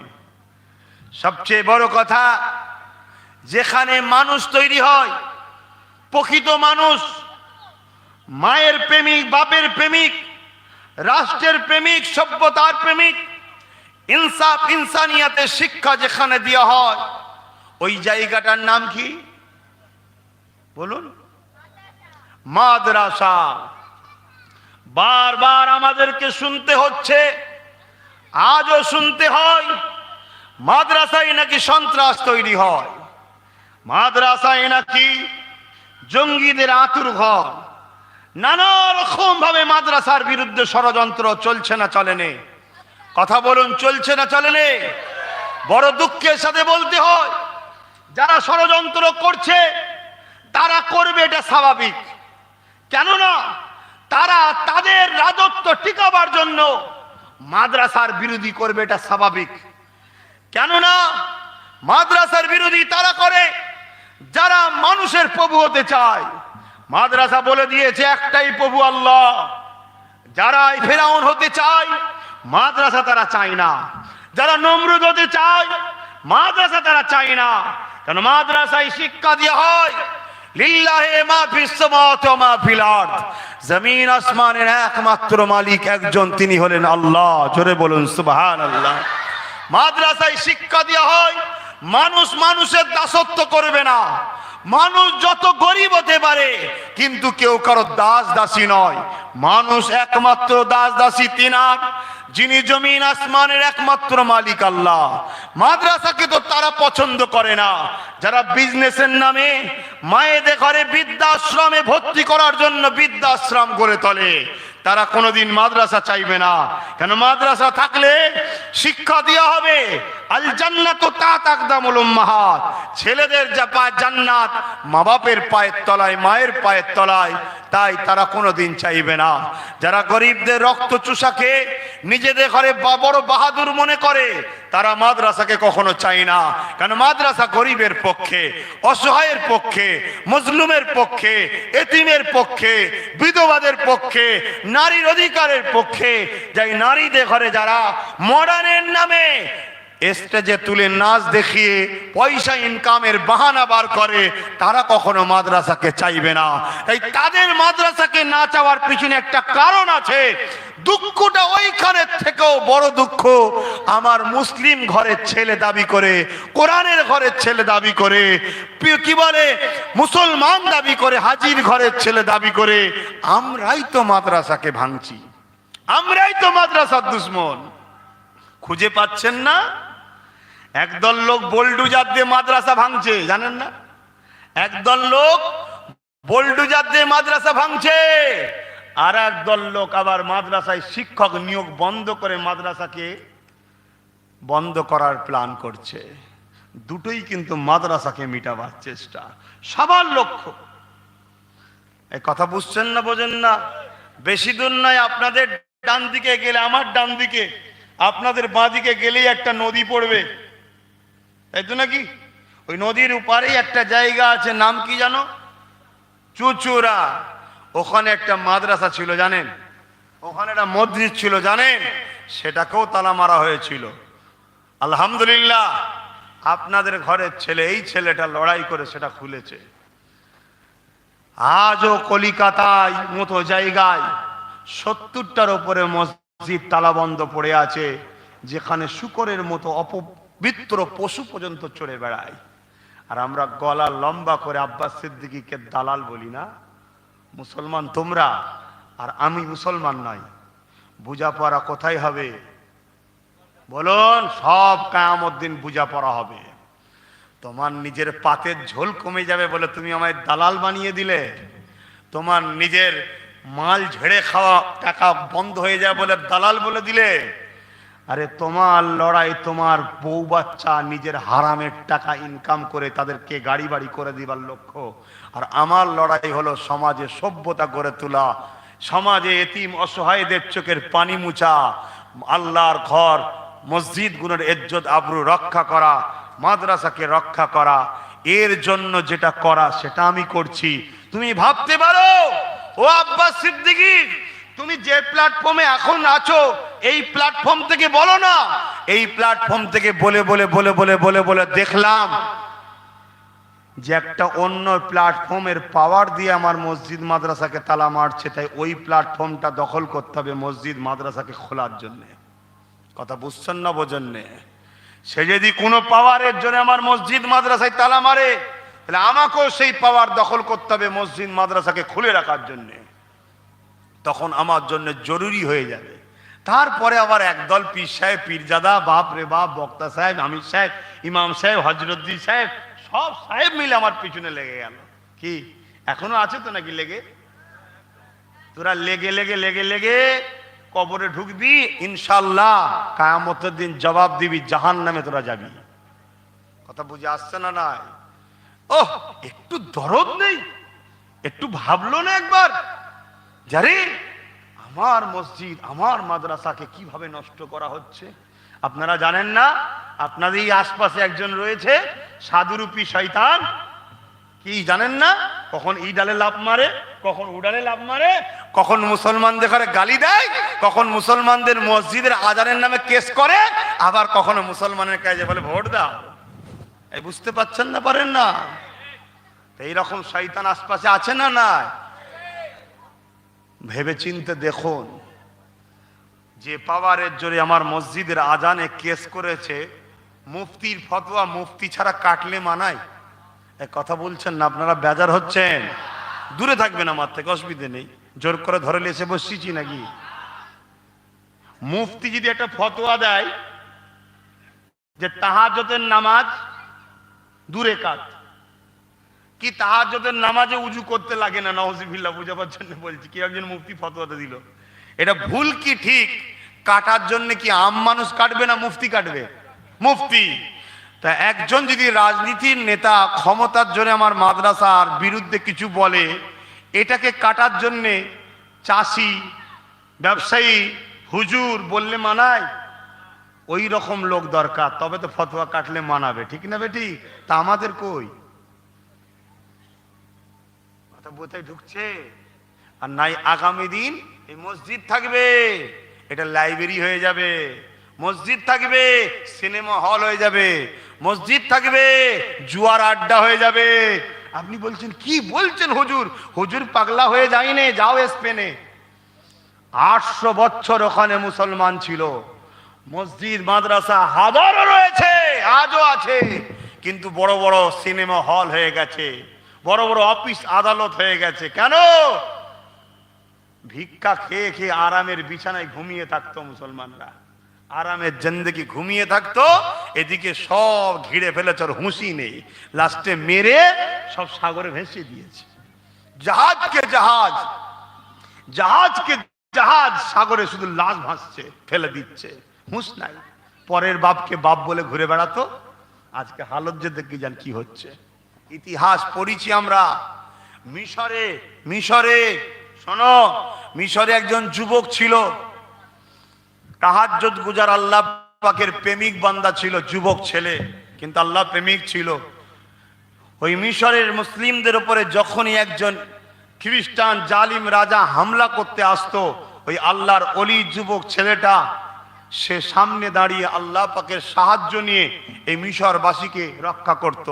রক্ষা করার মালিককে আল্লাহ, তার দুয়ার ওসিলায় একবার করেছে, দুবার করেছে, তিনবার করেছে, আর তিনবারই জালিম বাদশা ধ্বংস হয়ে যাবার পর, চলে যাবার পর, তখন এই যুবক মিশরবাসীকে বুঝাতো যে তোমরা গান বাজনা, জুয়া, সিনেমা এই সব নিয়ে ব্যস্ত থেকো না, এগুলো হচ্ছে ওদেরই প্ল্যান, তোমাদেরকে ধরিয়ে দিয়ে এর লোভে জড়িয়ে দিচ্ছে, অরিজিনাল তোমাদের থেকে মাখুমলে পালাবে, তোমরা সুধরে যাও, পরিবর্তন হও, পরিবর্তন হও।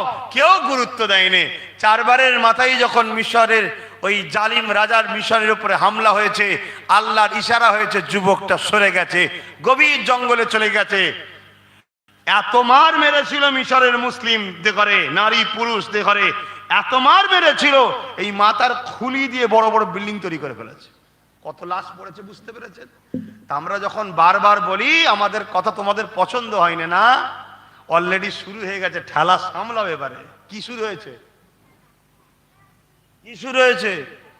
অলিখিত ভাবে, জানো না, অলিখিত ভাবে এনআরসি চালু হয়ে গেছে। তোমার বাংলায় হুঁশ আছে?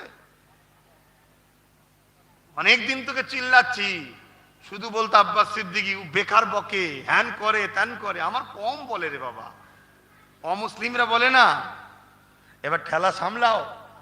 তবে আল্লাহ শকর করে বলে যাচ্ছি, এই বাংলা থেকে সর্বপ্রথম আপনাদের ঘরে বাঁচাবার জন্য, বা বাঙালি অমুসলিম ভাইদের ঘরেও বাঁচাবার জন্য, মানুষের জন্য সর্বপ্রথম সুপ্রিম কোর্টে এনআরসি এই কালা কানুনের বিরুদ্ধে যিনি কেস করেছেন তিনি কে জানেন? জানেন কে? আপনারই পীরের খুন। তাহলে দাদা হুজুর আবার আপনাদের পাশেই লাগলো। খুন মানে দাদা হুজুরেরই তো বাবারে। তাহলে আজও দাদা হুজুরের পীরেরা, আওলাদরা আপনাদের ঘরে ধর্মের দিকেও যেমন ডাকছে, আপনাদের বিপদ থেকে বাঁচাবার জন্য তারা আজও চেষ্টা করছে। বোঝার চেষ্টা করেন আমার বাপ ভাইরা, পরিবেশ দিকে, দুনিয়ার দিকে একটু তাকান। ইন্টারন্যাশনাল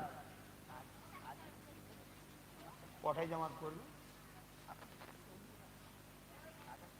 দাঁড়ান, চারটি আজান সঙ্গে সঙ্গে জামাত করতে।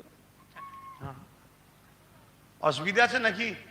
মশলাই জায়েজ আছে, আপনাদের অসুবিধা নেই তো? কেন এখন মশলা লোক মানে না, ব্যক্তি মানে, ব্যক্তি। কোরআন সুন্নাহ মানে না, ব্যক্তি মানছে।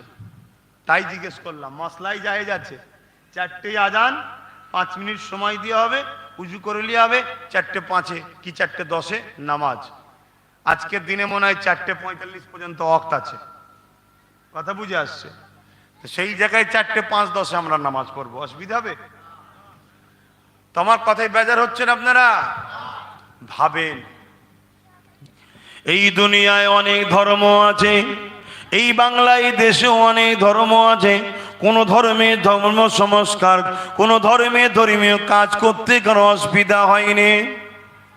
বারবার ফতোয়া তোমার বোরখার ওপরে, বারবার ফতোয়া তোমার টুপির ওপরে, বারবার অপমান তোমার দিনকে নিয়ে।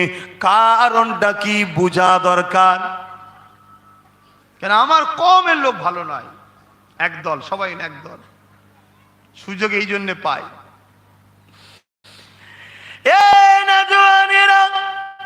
তাই তো তোমাদেরকে বলে গেলাম, من حب لله وابغض لله وعاد لله ومنع لله فقد استكمل الايمان। কাউকে যদি ভালোবাসেন আল্লাহর জন্য ভালোবাসুন, কারো যদি বিরোধী করেন, কারো সঙ্গে যদি দুশ্মনী করেন, ঝগড়া করেন, আল্লাহর জন্য করুন। কাউকে যদি আত্মীয়তা করেন আল্লাহর জন্য করুন, কারো থেকে দূরে সরে যান আল্লাহর জন্য করুন।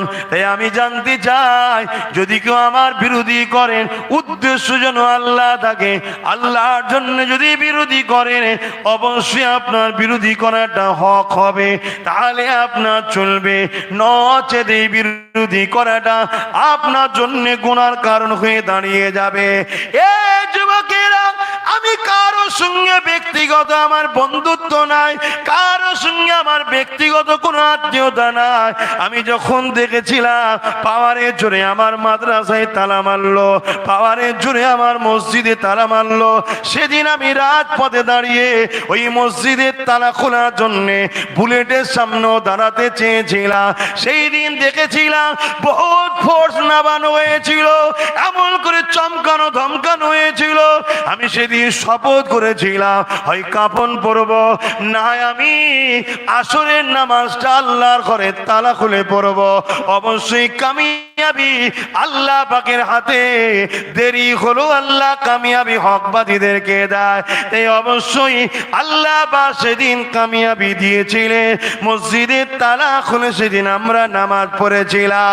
এ যুবকেরা, সেই দিন থেকে আমার বিরোধী শুরু হলো, সেই দিন থেকেও আমি অন্যায়ের প্রতিবাদ থেকে শুরু করলাম। এই যুবকেরা শুনে রেখে দেন, জেনে রেখে দেন, এই জমিনের ওপরে আমরা চিরস্থায়ী থাকবো না। আজ আছি কাল চলে যেতে হবে। হ্যাঁ, ব্যবসা করতে হবে কিন্তু আল্লাহকে নারাজ করে নয়। হ্যাঁ, আত্মীয়তা করতে হবে আল্লাহকে নারাজ করে না। এ যুবকেরা, তোমরা কি জানো রাষ্ট্রকে ভালোবাসা এটাও আমাদের জন্য বড় একটা নেকির কাজ, সওয়াবের কাজ। কেননা তোমার আমার নেতা হযরতে নবী মুহাম্মদ রাসূলুল্লাহ তিনি যখন মক্কা থেকে ইয়াসরিবে চলে যাচ্ছেন, আল্লাহ নবী বারবার মক্কার দিকে তাকিয়ে তাকিয়ে চোখের পানি ফেলে ফেলে কেঁদেছে আর বলেছে, হায় রে আমার মক্কা, তুই আমার মাতৃভূমি, আমি রাসূল তোকে ভালোবাসি। আল্লাহ নবী মক্কাকে দুর্নীতি মুক্ত মক্কা বানাবার জন্য লড়াই করেছে। আল্লাহ নবী জালিম নেতাদের হাত থেকে মক্কাকে রেহাই করার জন্য লড়াই করেছে। আল্লাহ নবী মক্কা নারীদের ইজ্জত বাঁচাবার জন্য লড়াই করেছে। আল্লাহ নবী মক্কাতে ইনসাফ প্রতিষ্ঠিত করার জন্য সংগ্রাম করেছে। আল্লাহ নবী মক্কাকে শান্তির শহর বানাবার জন্য আল্লাহ নবী লড়াই করেছে। তাহলে নবীর উম্মত হিসাবে আমাদেরও মাতৃভূমি তো এই ভারত, এই ভারতকে ভালোবাসা, এই ভারতের সার্বভৌমত্ব নিরাপদে রাখা, এটা তো প্রতিটা নবীর উম্মতের জন্য অবশ্যই দায়িত্ব এবং চেষ্টা করাটা নবীর সুন্নতের স্বভাব হবে। নবী যেটা করে এটাকে কি বলা হয়? সুন্নাত। তাহলে আমরাও যদি আমার মাতৃভূমি আজ দেউলিয়া হতে যাচ্ছে, জানেন না? আমার দেশটা দেউলিয়া হতে যাচ্ছে, জানেন না? সব বিক্রি করে দিল সাহেব, সব বিক্রি করে দিচ্ছে, জানেন না? আপনি ভাববেন যে হুজুর আপনি অজ করতেছে, রাজনীতির কথা বলছেন কেন? কারো মনে হচ্ছে নাকি ইসলামে রাজনীতি আছে না নাই? হ্যাঁ, তাই রাজনীতিটা শিখাচ্ছি। কি শিখাচ্ছি বাপ? রাজনীতির নামে দেশকে লুটিস নি বাবা, ওটা হারাম। আমার কমকে শিখাবো না? রাজনীতির নামে গরিবকে খুন করবি নি বাবা, ওটা হারাম। রাজনীতির নামে কাউকে মিথ্যা গাঁজার কেস দিবি নি বাবা, ওটা হারাম। রাজনীতির নামে লোককে ভয় চমকাবি না বাবা, ওটা হারাম। রাজনীতির নামে প্রজাদেরকে শোষণ করবি না, ওটা হারাম। রাজনীতির নামে দেশটাকে বিক্রি করে দিসনি বাবা, হারাম।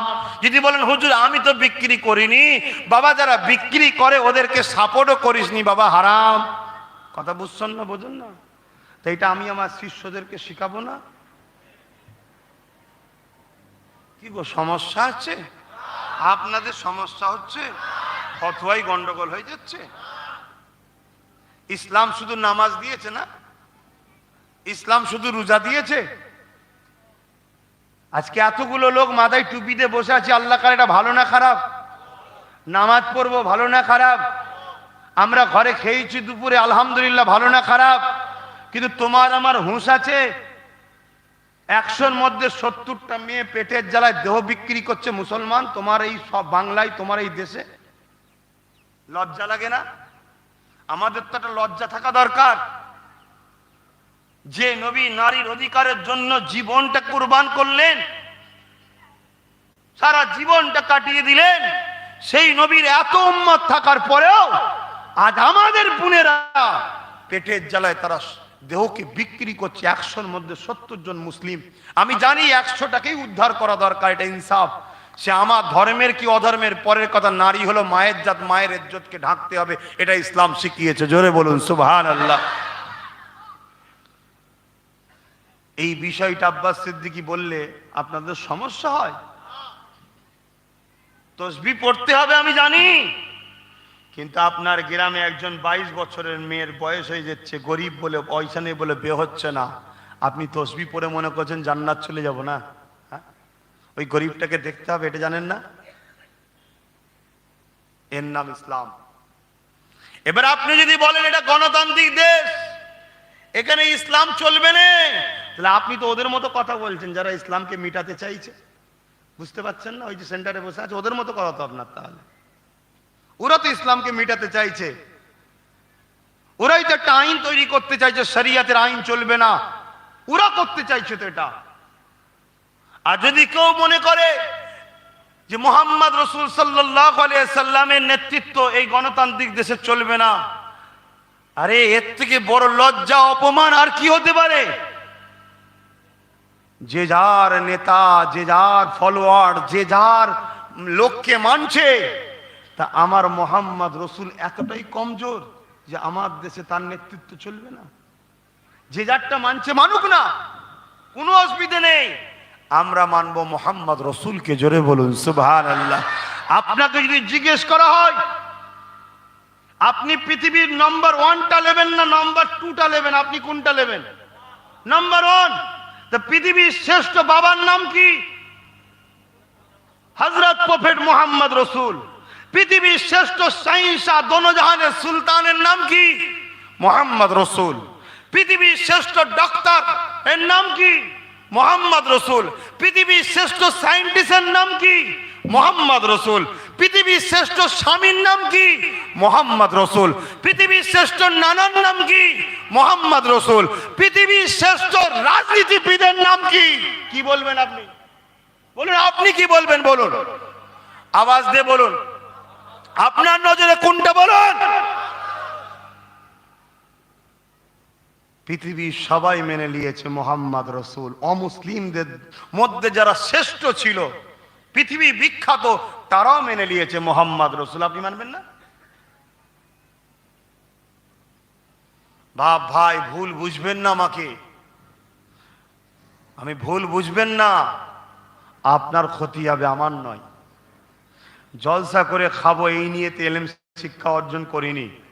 এলেম শিক্ষা অর্জন করেছি আল্লাহ আল্লাহ রসুলকে চিনবো, জানবো, বুঝবো, সেই অনুযায়ী মানার চেষ্টা করব এবং পরকালে আল্লাহর জান্নাতে যাব। এই জন্যে দিনকে শিখেছি, দিনকে জেনেছি।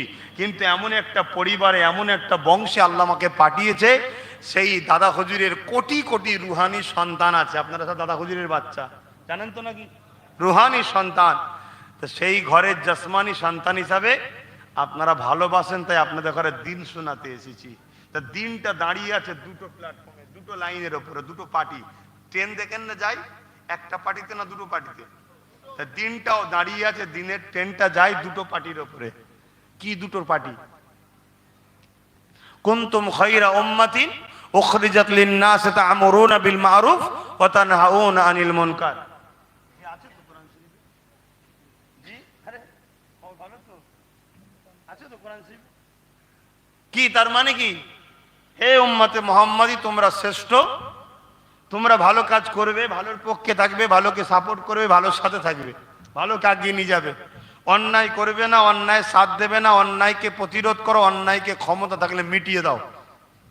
তাহলে ন্যায়ের পক্ষে, অন্যায়ের বিরুদ্ধে, এর নাম হলো ইসলাম। জোরে বলুন সুবহানাল্লাহ। আপনি গলা লম্বা করে বলছেন আমি দাদা হুজুরের আওলাদ, আমি আব্বাস সিদ্দিকী, আমি মুহাদ্দিস সাহেব, আমি ফকি সাহেব, আমি পীর সাহেব, আমি ইমাম সাহেব, আমি হযরতজি, আমি হাজি সাহেব, আমি নামাজি, আমি মুসলমান, আমি নবীর উম্মত। আপনি সারা জীবন আছেন অন্যায়ের পক্ষে আর ন্যায়ের বিরুদ্ধে। আপনি কি করছেন? এর নাম ইসলাম তো নয়। ইসলামের নাম হচ্ছে ন্যায়ের পক্ষে থাকা, অন্যায়ের বিরুদ্ধে থাকার নাম ইসলাম। আপনার সামর্থ্য অনুযায়ী আপনি থাকুন। জানি সবাই সমান পারবেন, আমিও জানি, কিন্তু আপনার সামর্থ্য অনুযায়ী আপনি যদি ক্ষমতাশালী হন, হাত দিয়ে অন্যায়কে প্রতিবাদ করুন, ন্যায়কে হাত দিয়ে গড়ে তুলুন। আপনার হাতে ক্ষমতা নেই, আপনি মুখ দিয়ে ন্যায়ের পক্ষে বলুন, অন্যায়ের বিরুদ্ধে করুন, ওটাও আপনার ক্ষমতা নেই। কমসে কম ন্যায়কে দিল থেকে সাপোর্ট করুন আর অন্যায়কে দিল থেকে ঘৃণা করুন। এই তিনটের মধ্যে কোনো একটা ক্যারেক্টার, বৈশিষ্ট্য তো আপনার থাকতে হবে, তবে তো ঈমান। রসুল বলছে এই তিনটের মধ্যে কোনো একটা যদি না থাকে তার মধ্যে সরষে দানা পরিমাণও ঈমান নাই। আমি বলছি না, আমার বাপ বলছে না, রসুল বলছে। কথা বুঝছেন না, বুঝেন না? চুরি করেন অন্যায় না নাই? জোরে বলুন। আপনার ক্ষমতা থাকলে হাত দিয়ে প্রতিরোধ করুন, ক্ষমতা নেই। মুখ দিয়ে প্রতিরোধ করুন, তাও ক্ষমতা নেই। কমসে কম অন্যায় তো অন্তর থেকে ঘৃণা তো করতে হবে। এই তিনটের মধ্যে কোনোটা আপনার নাই, রসুল বলছে আপনার মধ্যে ঈমান নাই। আমি বলিনি, উলামা হাজরাতে রয়েছেন সব তাকলিয়া মাদ্রাসার ছাত্র, ভালো ছাত্র, উপযুক্ত ছাত্র বলুক যে আমি অন্যায় করছি। এই কথা শুনছেন না শোনেন না? মসজিদ তৈরি করাটা নাই না অন্যায়? দাদা হুজুরের নামে কেউ যদি নলেজ সিটি তৈরি করে নাই না অন্যায়? জোরে বলুন। সেই নাইকে আপনার ক্ষমতা থাকলে হাত দিয়ে গড়ে তুলুন, সাপোর্ট করুন হাত দিয়ে। হাতে ক্ষমতা নেই, মুখ দিয়ে কমসে কম বলুন নলেজ সিটি যেটা হচ্ছে দাদা হুজুরের নামে ভালো। আপনি যদি মুখ দিয়েও বলতে না পারেন, অন্তর থেকে কমসে কম সাপোর্ট।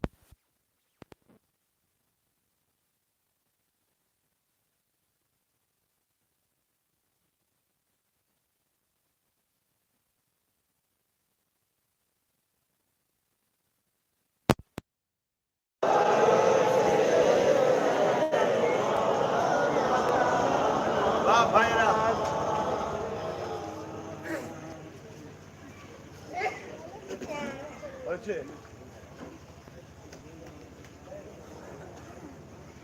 আসলে একটু সালাম করে ইয়া নবী।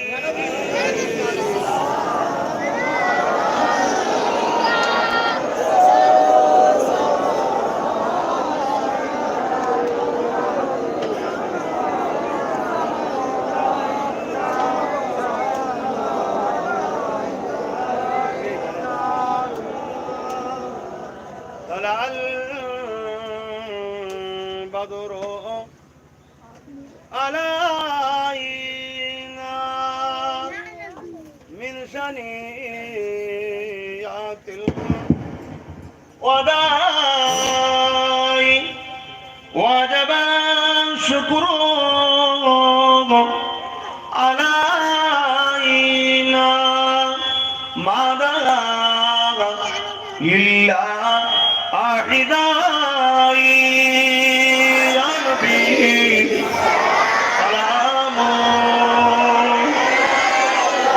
يا رسول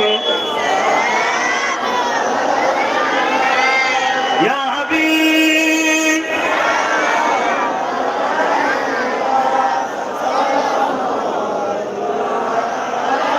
কঠিন হাসরের দিনে কি আছে মোদের কপালে, গুনাহগার উম্মাত আত আপনার লইবেন সঙ্গে মাহশরে নবী সালাম ইয়া রাসূল সালাম ইয়া হাবিব সালাম সালাওয়াতুল্লাহ। সকলে বসুন। ইয়া রাব্বি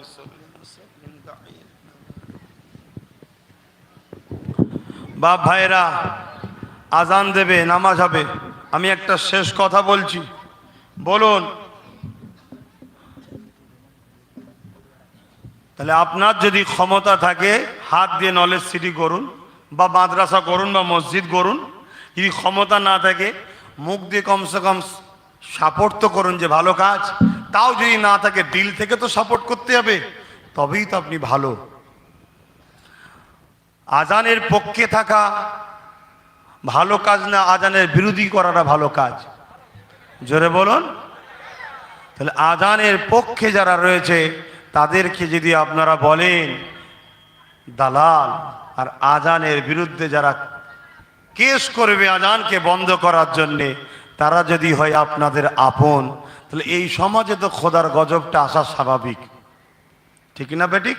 তাই আগামী দিন যদি আপনাদের ঘরে জোর করে জুলুম করে ক্যাম্পে ভরে হত্যা করে বা মেরে ফেলে, তাহলে আফসোস না করে ভাবা দরকার এটা আমাদের পাওনা ছিল মনে হয়। কথাটা কি ভুল হলো নাকি? আমার ভাই ঠোঁট কাট, আমি কারো পড়া করি না। গাছে আম ধরে দেখেছেন? হ্যাঁ, পাকা আম থাকে, কাঁচা আম থাকে। ঝড়ে পাকা বেশি পড়ে ঠিকই, কাঁচাও একটা দুটো পড়ে না? পড়ে না। একসাথে থাকার জন্যে ভালো মানুষও একটা দুটো ফাঁসবেন, আর খারাপ তো ফাঁসবে। ভালো মানুষ যখন ফাঁসে চিন্তা করবেন আল্লাহ আপনাকে পরীক্ষা নিচ্ছে। কথা বুঝলেন? আল্লাহ পরীক্ষা নিচ্ছে, আপনি সবর করুন, মাকাম আল্লাহ বাড়াবে। জোরে বলুন সুবহানাল্লাহ। মুসা সাল্লামকে আল্লাহ বলল যাও, ফেরাউনের বিরুদ্ধে লড়াই হচ্ছে, তুমি জিতে যাবে। এসে হেরে গেছে। মুসা নবী সব উম্মতদের বলেছে জিতে যাবো, আল্লাহ বলেছে আর হেরে গেছে। আল্লাহর কাছে যে বলছে আল্লাহ আমি হেরে গেলাম, বেউজ্জতি হয়ে গেলাম, উম্মতদের সব বললাম জিতে যাব। আবার বলছে ঠিক আছে যাও, জিতবে খনি, যাও। পরের দিন এসেছে, আবার লড়াই হচ্ছে, আবার হেরে গেছে।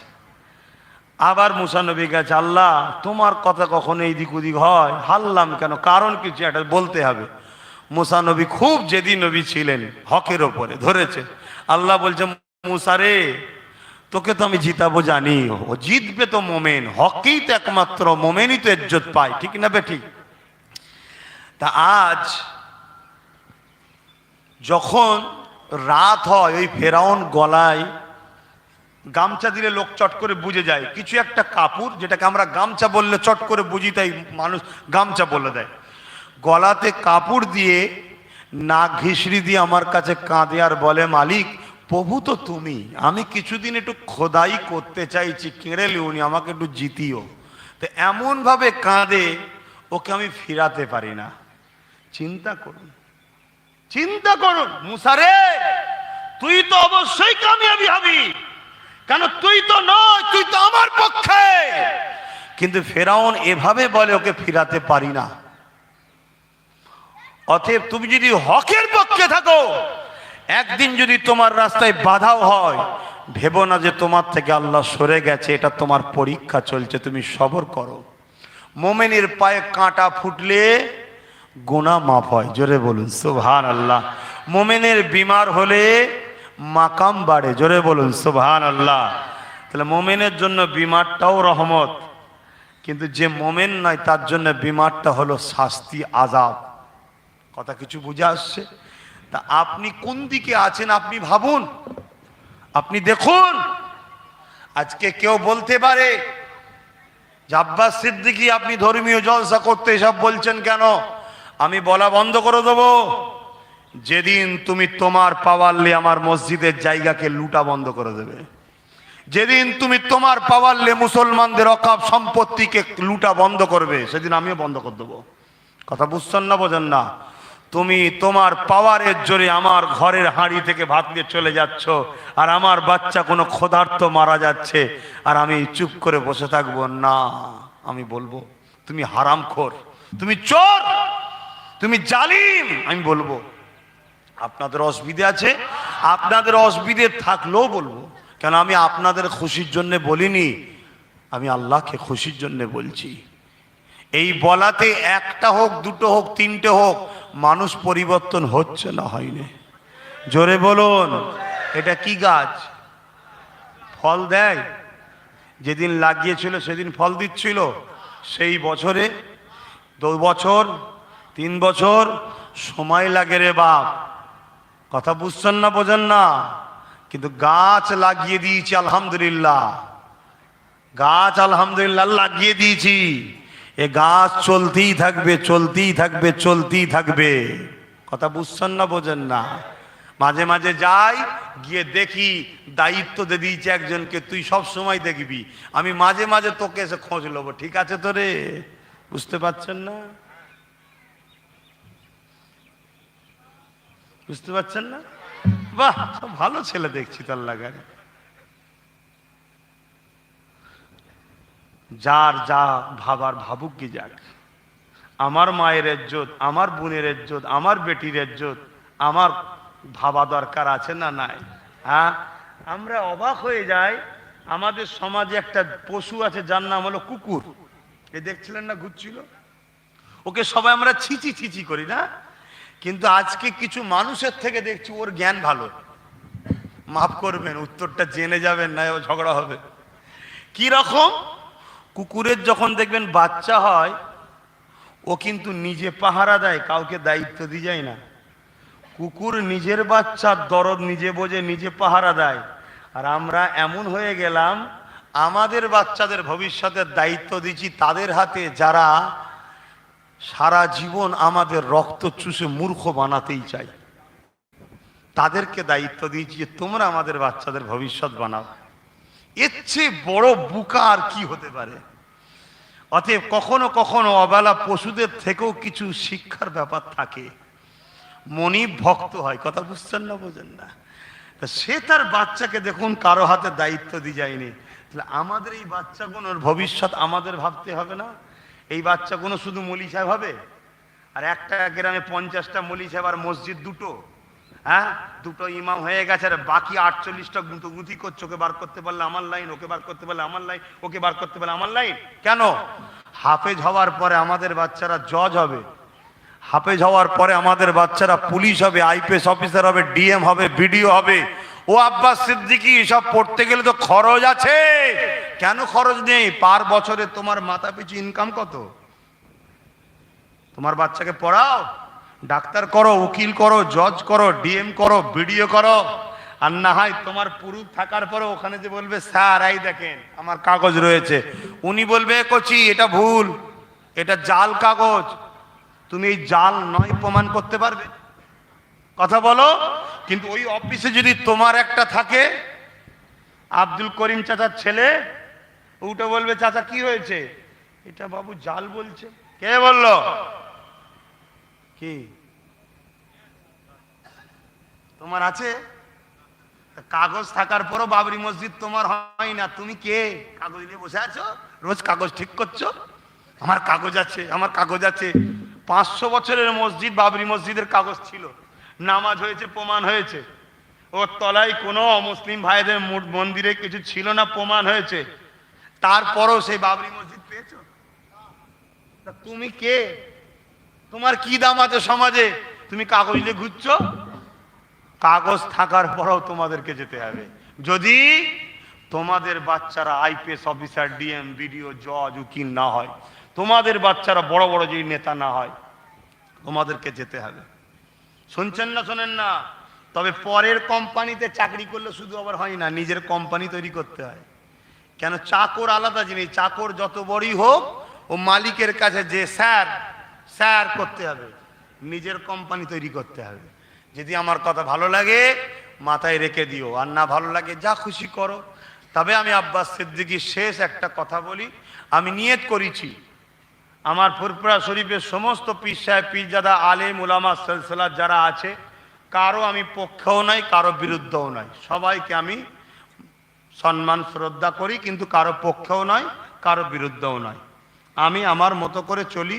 দাদা হুজুর রহমাতুল্লাহ আলাইহি কোরআন সুন্নাহ অনুযায়ী যেটা রেখে গেছে সেটাকে নিয়ে দিনের খেদমত করার চেষ্টা করি। চেষ্টা করে 100 বিঘে জায়গা কিনেছি, নলেজ সিটি করছি। আলহামদুলিল্লাহ খুব শিগগিরই ডাকবো, খবর পেলে যাবেন কি যাবেন না জানি না। যাবেন নাকি আপনারা? তো খুব শিগগিরই একটা দেবো, আবার একটা ওই দিন ভিত্তি স্থাপন করবো। তোমারই এলাকার ছেলে তো কাজ করছে, সবই তো জানে কিভাবে হচ্ছে না হচ্ছে। তো যাই হোক, তো সেই জায়গাতে আল্লাহ কারে আবার একটা নতুন প্রকল্প শুরু হবে। আমি চাই 1-2 বছর ছাড়া একটা করে যেন তৈরি হয়ে যায়। আল্লাহ কবুল করেন, বোন আল্লাহুম্মা আমিন। তাহলে সেই জায়গায় আমি আমার মতো যতটুকু পাচ্ছি করছি। কিন্তু মাথায় ঢুকিয়ে দেখেছেন 100 বিঘে জায়গা আজকের দিনে ভাবা কি না তো দূরের কথা, ভাবা কত বড় জিনিস। হ্যাঁ, তাও নিজের জন্য নয়, আপনাদের জন্য, আপনাদের জন্য। ওখানে আমার ছেলে শুধু পড়বে আর আমার চিকিৎসা হবে তার জন্য নয়, বাংলার প্রত্যেকটা ধর্ম, বর্ণ, কালারের মানুষেরই পড়াশোনা, চিকিৎসা হবে। গরিবদের জন্য সুযোগ সুবিধা থাকবে, সেই চেষ্টা করছি। তাই ওই জায়গাতে আপনারা খুব শিগগিরই ডাকবো, খবর পেলে যাবেন। তবে যার তার কথায় চলে যাবেন না, আগে খবর পাবেন, কি সিরিয়াস মানে শিওর হবেন, তারপরে যাবেন। তো সেই জায়গায় আমার ঠান্ডা কথা, একটা শেষ কথা, আপনারা কি আমার সঙ্গে মিশতে চান? একটু হাত তুলে দেখাবেন, মিশতে চান? যদি মিশতে চান আমার জন্য দোয়া করবেন, আল্লাহ যেন আমার নলেজ সিরিটা করার তৌফিক দেন। বোন আল্লাহুম্মা আমিন। হাত নামান। দ্বিতীয় নম্বর, আমি আশা রাখবো আপনারা আমার নলেজ সিরির বাৎসরিক একটা দাতা হবেন। এই দাতা হওয়ার সিস্টেম কি? ফুরফুরা শরীফের জুম্মার দিনে আমি থাকি, ডাইরেক্ট যাবেন আমার অফিসে, অন্য কোনো শাখা নয়, অন্য কোনো জায়গা নয়। কি দাতা? মসজিদে দান করেন, মাদ্রাসায় দান করেন, আমার নলেজ সিরিজে দান করবেন। দান হয় বিল সিস্টেমে বা এমনি পাইকারি লিয়া হয়। আমার সিস্টেমটা একটু আলাদা। আমি একটা বই দিচ্ছি, যেমন ব্যাংকে টাকা দিলে বইয়ে উঠে যায়, যখনই দান করবেন ওই বইয়ে উঠে যাবে। 10 বছর মিনিমাম দিন, 10 বছর একটা শহর তৈরি হয়ে যাবে। কেন এই বইটা দিচ্ছি? 10 বছর আপনি আমার পাশে দাঁড়িয়েছেন, 500 কর দিলে 10 বছরে 5000 যাবে, 1000 কর দিলে 10 বছরে 10,000 যাবে। হয়তো দানটা সামান্য, কিন্তু পাশে তো দাঁড়িয়েছেন। 10 বছর পরে হতে পারে আপনার কোনো চিকিৎসা অন্য জায়গায় গিয়ে আপনি দেখছেন 2 লাখ খরচ, ওখানে আপনাকে আমি ফেসিলিটি দেবো, আপনাকে সুযোগ সুবিধা দেবো, আপনার পাশে আমি দাঁড়াবো। কেন আপনি দাঁড়িয়েছিলেন বলেই করতে পেরেছি। কথা মাথায় ঢুকছে না? ঢোকে না? আপনার বাচ্চা মাধ্যমিকে ভালো রেজাল্ট করেছে, আপনি কোনো জায়গায় পড়াতে যাচ্ছেন, সেখানে দেখা যাচ্ছে অনেক বড় ডোনেট চাইছে, আপনার যদি এই বইটা থাকে আমি একটু সুযোগ সুবিধা দেবো, কেন আপনিই তো করেছেন। কিন্তু দান করলে কি হয়? আপনি সওয়াব কিন্তু সঙ্গে সঙ্গে পেয়ে যাবেন। শেষ কথা বলবো, শেষ কথা, আগামী দিন যে গ্রাম মনে করবেন আমার সাথে থাকবো, সেই গ্রামের সুখে দুঃখে আমি তাদের পাশে থাকব। যে গ্রাম মনে করবেন নবী বংশের ছেলের সঙ্গে থেকে লাভ নেই, আমাদের এরাই ঠিক আছে, তাদের সঙ্গে থাকুন। দুনিয়াবি কি ফেসিলিটি পাবেন কি পাচ্ছেন আমি জানি না, আসমানি গজব থেকে তাদের ঘরেই বলবেন সাহায্য করতে। কথা বুঝছেন না? বোঝেন না? আমার কাছে একদম কাটছাট কথা রে বাবা। সে যদি তার মতো করে ভাবতে পারে, আমি কি আমার মতো ভাবতে পারি না? পারি না? কি গো বলুন, ভাবতে পারি না? পারি না? আমি কাউকে জোর করে কিছু চাপিয়ে দিলাম? আমি কাউকে বললাম যে আগামী দিন তোর গ্রাম যদি আমি না পাই তোদেরকে সে জবাই করব, তোদেরকে মিথ্যা কেস দেবো, বোল্ডুজার দিয়ে ঘর ভেঙে দেবো, গ্যাঁজার কেস দেবো? বলেছি কাউকে? ভালোবাসার দাবি, তুমি যদি আমায় ভালোবাসো আমি তোমার পাশে আছি। কথা বুঝে আসছে না? নাই? তুমি একজনের হাতে দিলে AK-47 আর আমার হাতে দিয়েছে একটা ভাঙাচোরা লাঠি, দিয়ে বলছে হুজুর আমাদেরকে মেরে দেবে, বলছে হুজুর ঠেকাও। আরে তুই তোর হাতে AK-47 তুলে দিয়েছিস, এখন ওই বন্দুক দিয়ে তোমায় গুলি করছে। কথা মাথায় ঢুকছে না? ঢোকে নেই? তুমি আমার হাতে তো কিছু দিওনি, আমি কি তোমায় ঠেকাবো? অতএব দাও গিরাম, দাও গিরাম, দাও গিরাম, তারপরে দেবে। কথা বুঝে আসছে না? নাই? ব্যাস কথা শেষ। এখন বিসমিল্লাহ শরীফের সঙ্গে 11 বার দরুদ শরীফ, 3 বার শরীফ, 10 বার শরীফ, ইখলাস শরীফ। কেউ বেজার হলেন? যদি বেজার হন দিতে হবে না, আর যদি বেজার না হন পকেটে হাত দেন, যার যা খুশি এই মাহফিলে একটু শরীক হন।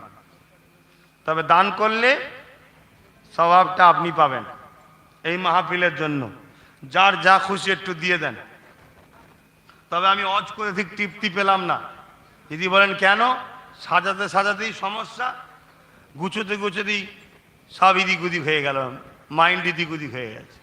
দেন, কিন্তু যা কিছু বলেছি কোরআন ইসলামের বিরুদ্ধে কিছু বলেছি বাপ? একটু বলবেন ইসলামের বিরুদ্ধে কিছু বলেছি? দেশের বিরুদ্ধে কিছু বলেছি? ব্যাস, আর কোনো কথা নেই। কার গায়ে লাগছে না লাগছে আমার দেখার দরকার নেই। দেন, যে খুশি দেন।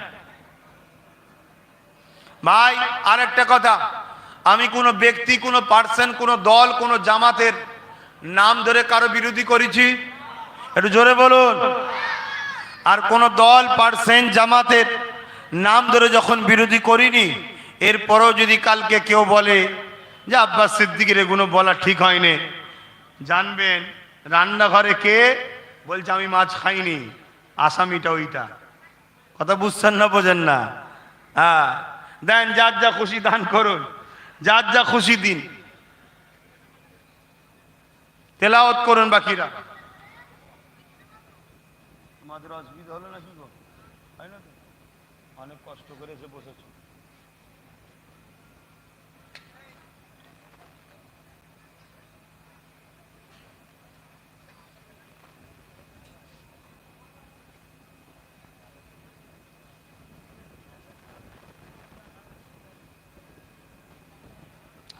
ভুল কাদের হয়?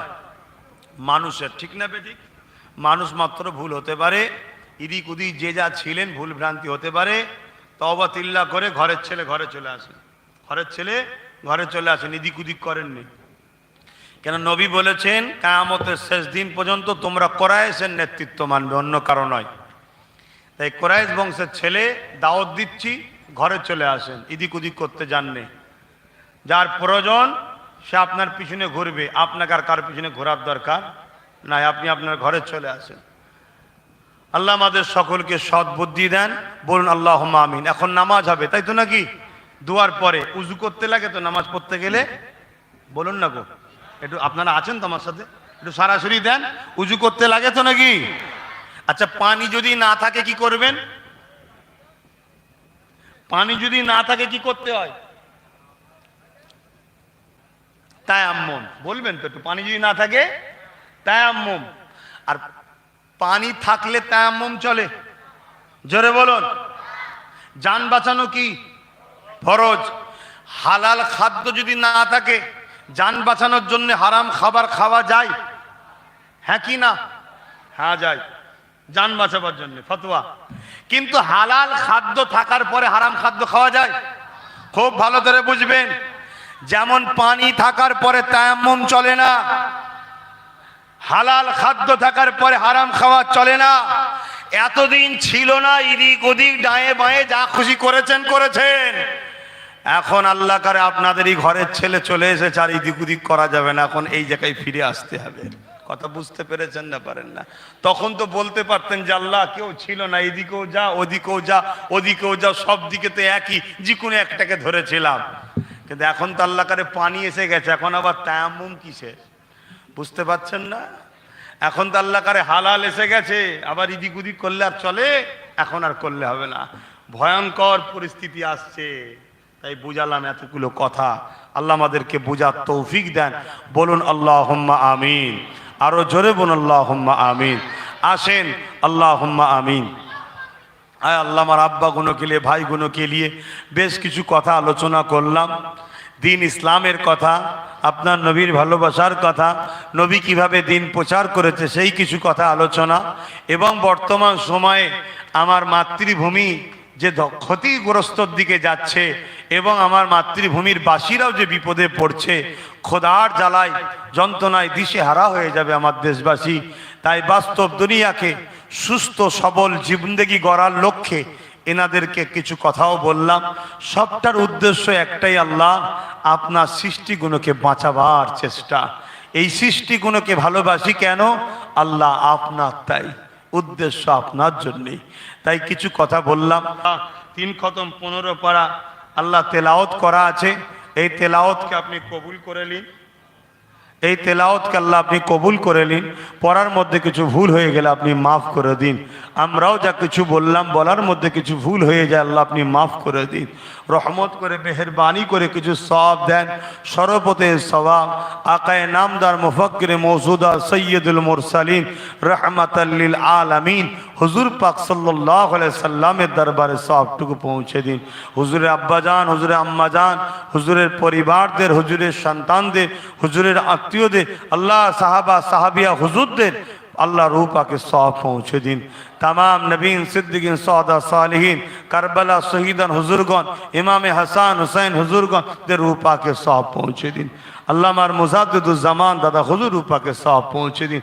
दादा हुजूरेर 5 कलिजार टुकरा खलीफा हुजूर दे रूह पाके सौवाब पहुँचे दिन। আল্লাহ এই এলাকায় যদি আপনার কোনো মাহবুব বান্দা বান্দি থেকে থাকেন, তিনাদের রুহে রুহে সওয়াবটুকু পৌঁছে দিন।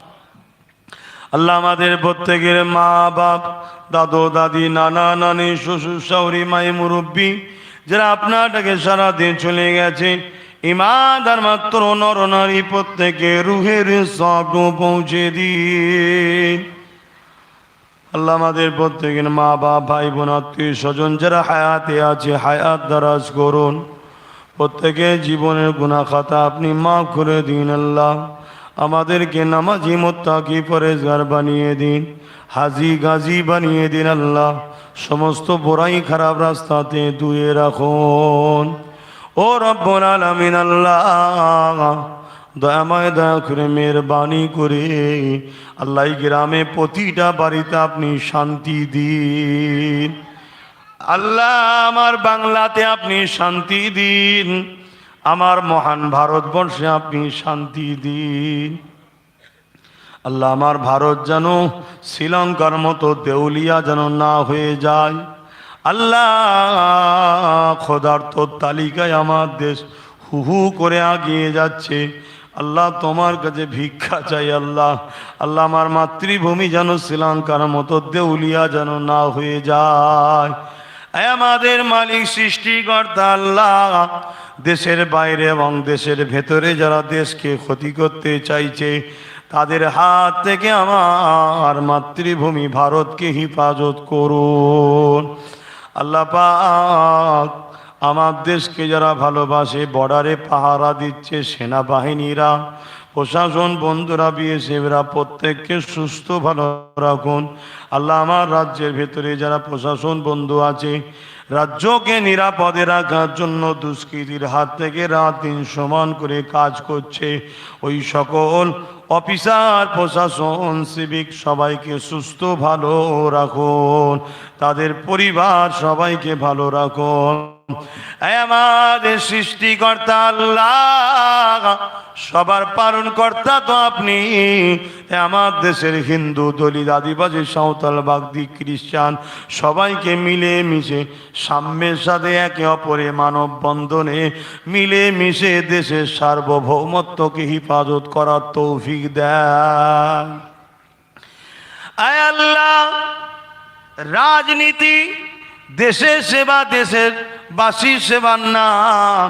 যারা রাজনীতির নামে সত্যি দেশ আর দেশবাসীর সেবা করছে তাদেরকে সুস্থ ভালো রাখুন, তাদের জানমাল পরিবারদেরকে ভালো রাখুন।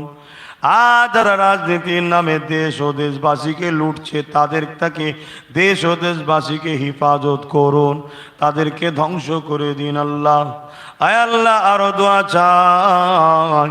আমার ছোট ভাই নওশাদ আজকে দেশ ও দেশবাসীর সেবার জন্য রাজনীতি করতে নেমেছে। মালিক লাহু মুলকুস সামাওয়াতি ওয়াল আরদ, জমিন আসমানের রাজত্ব তো আপনার হাতে।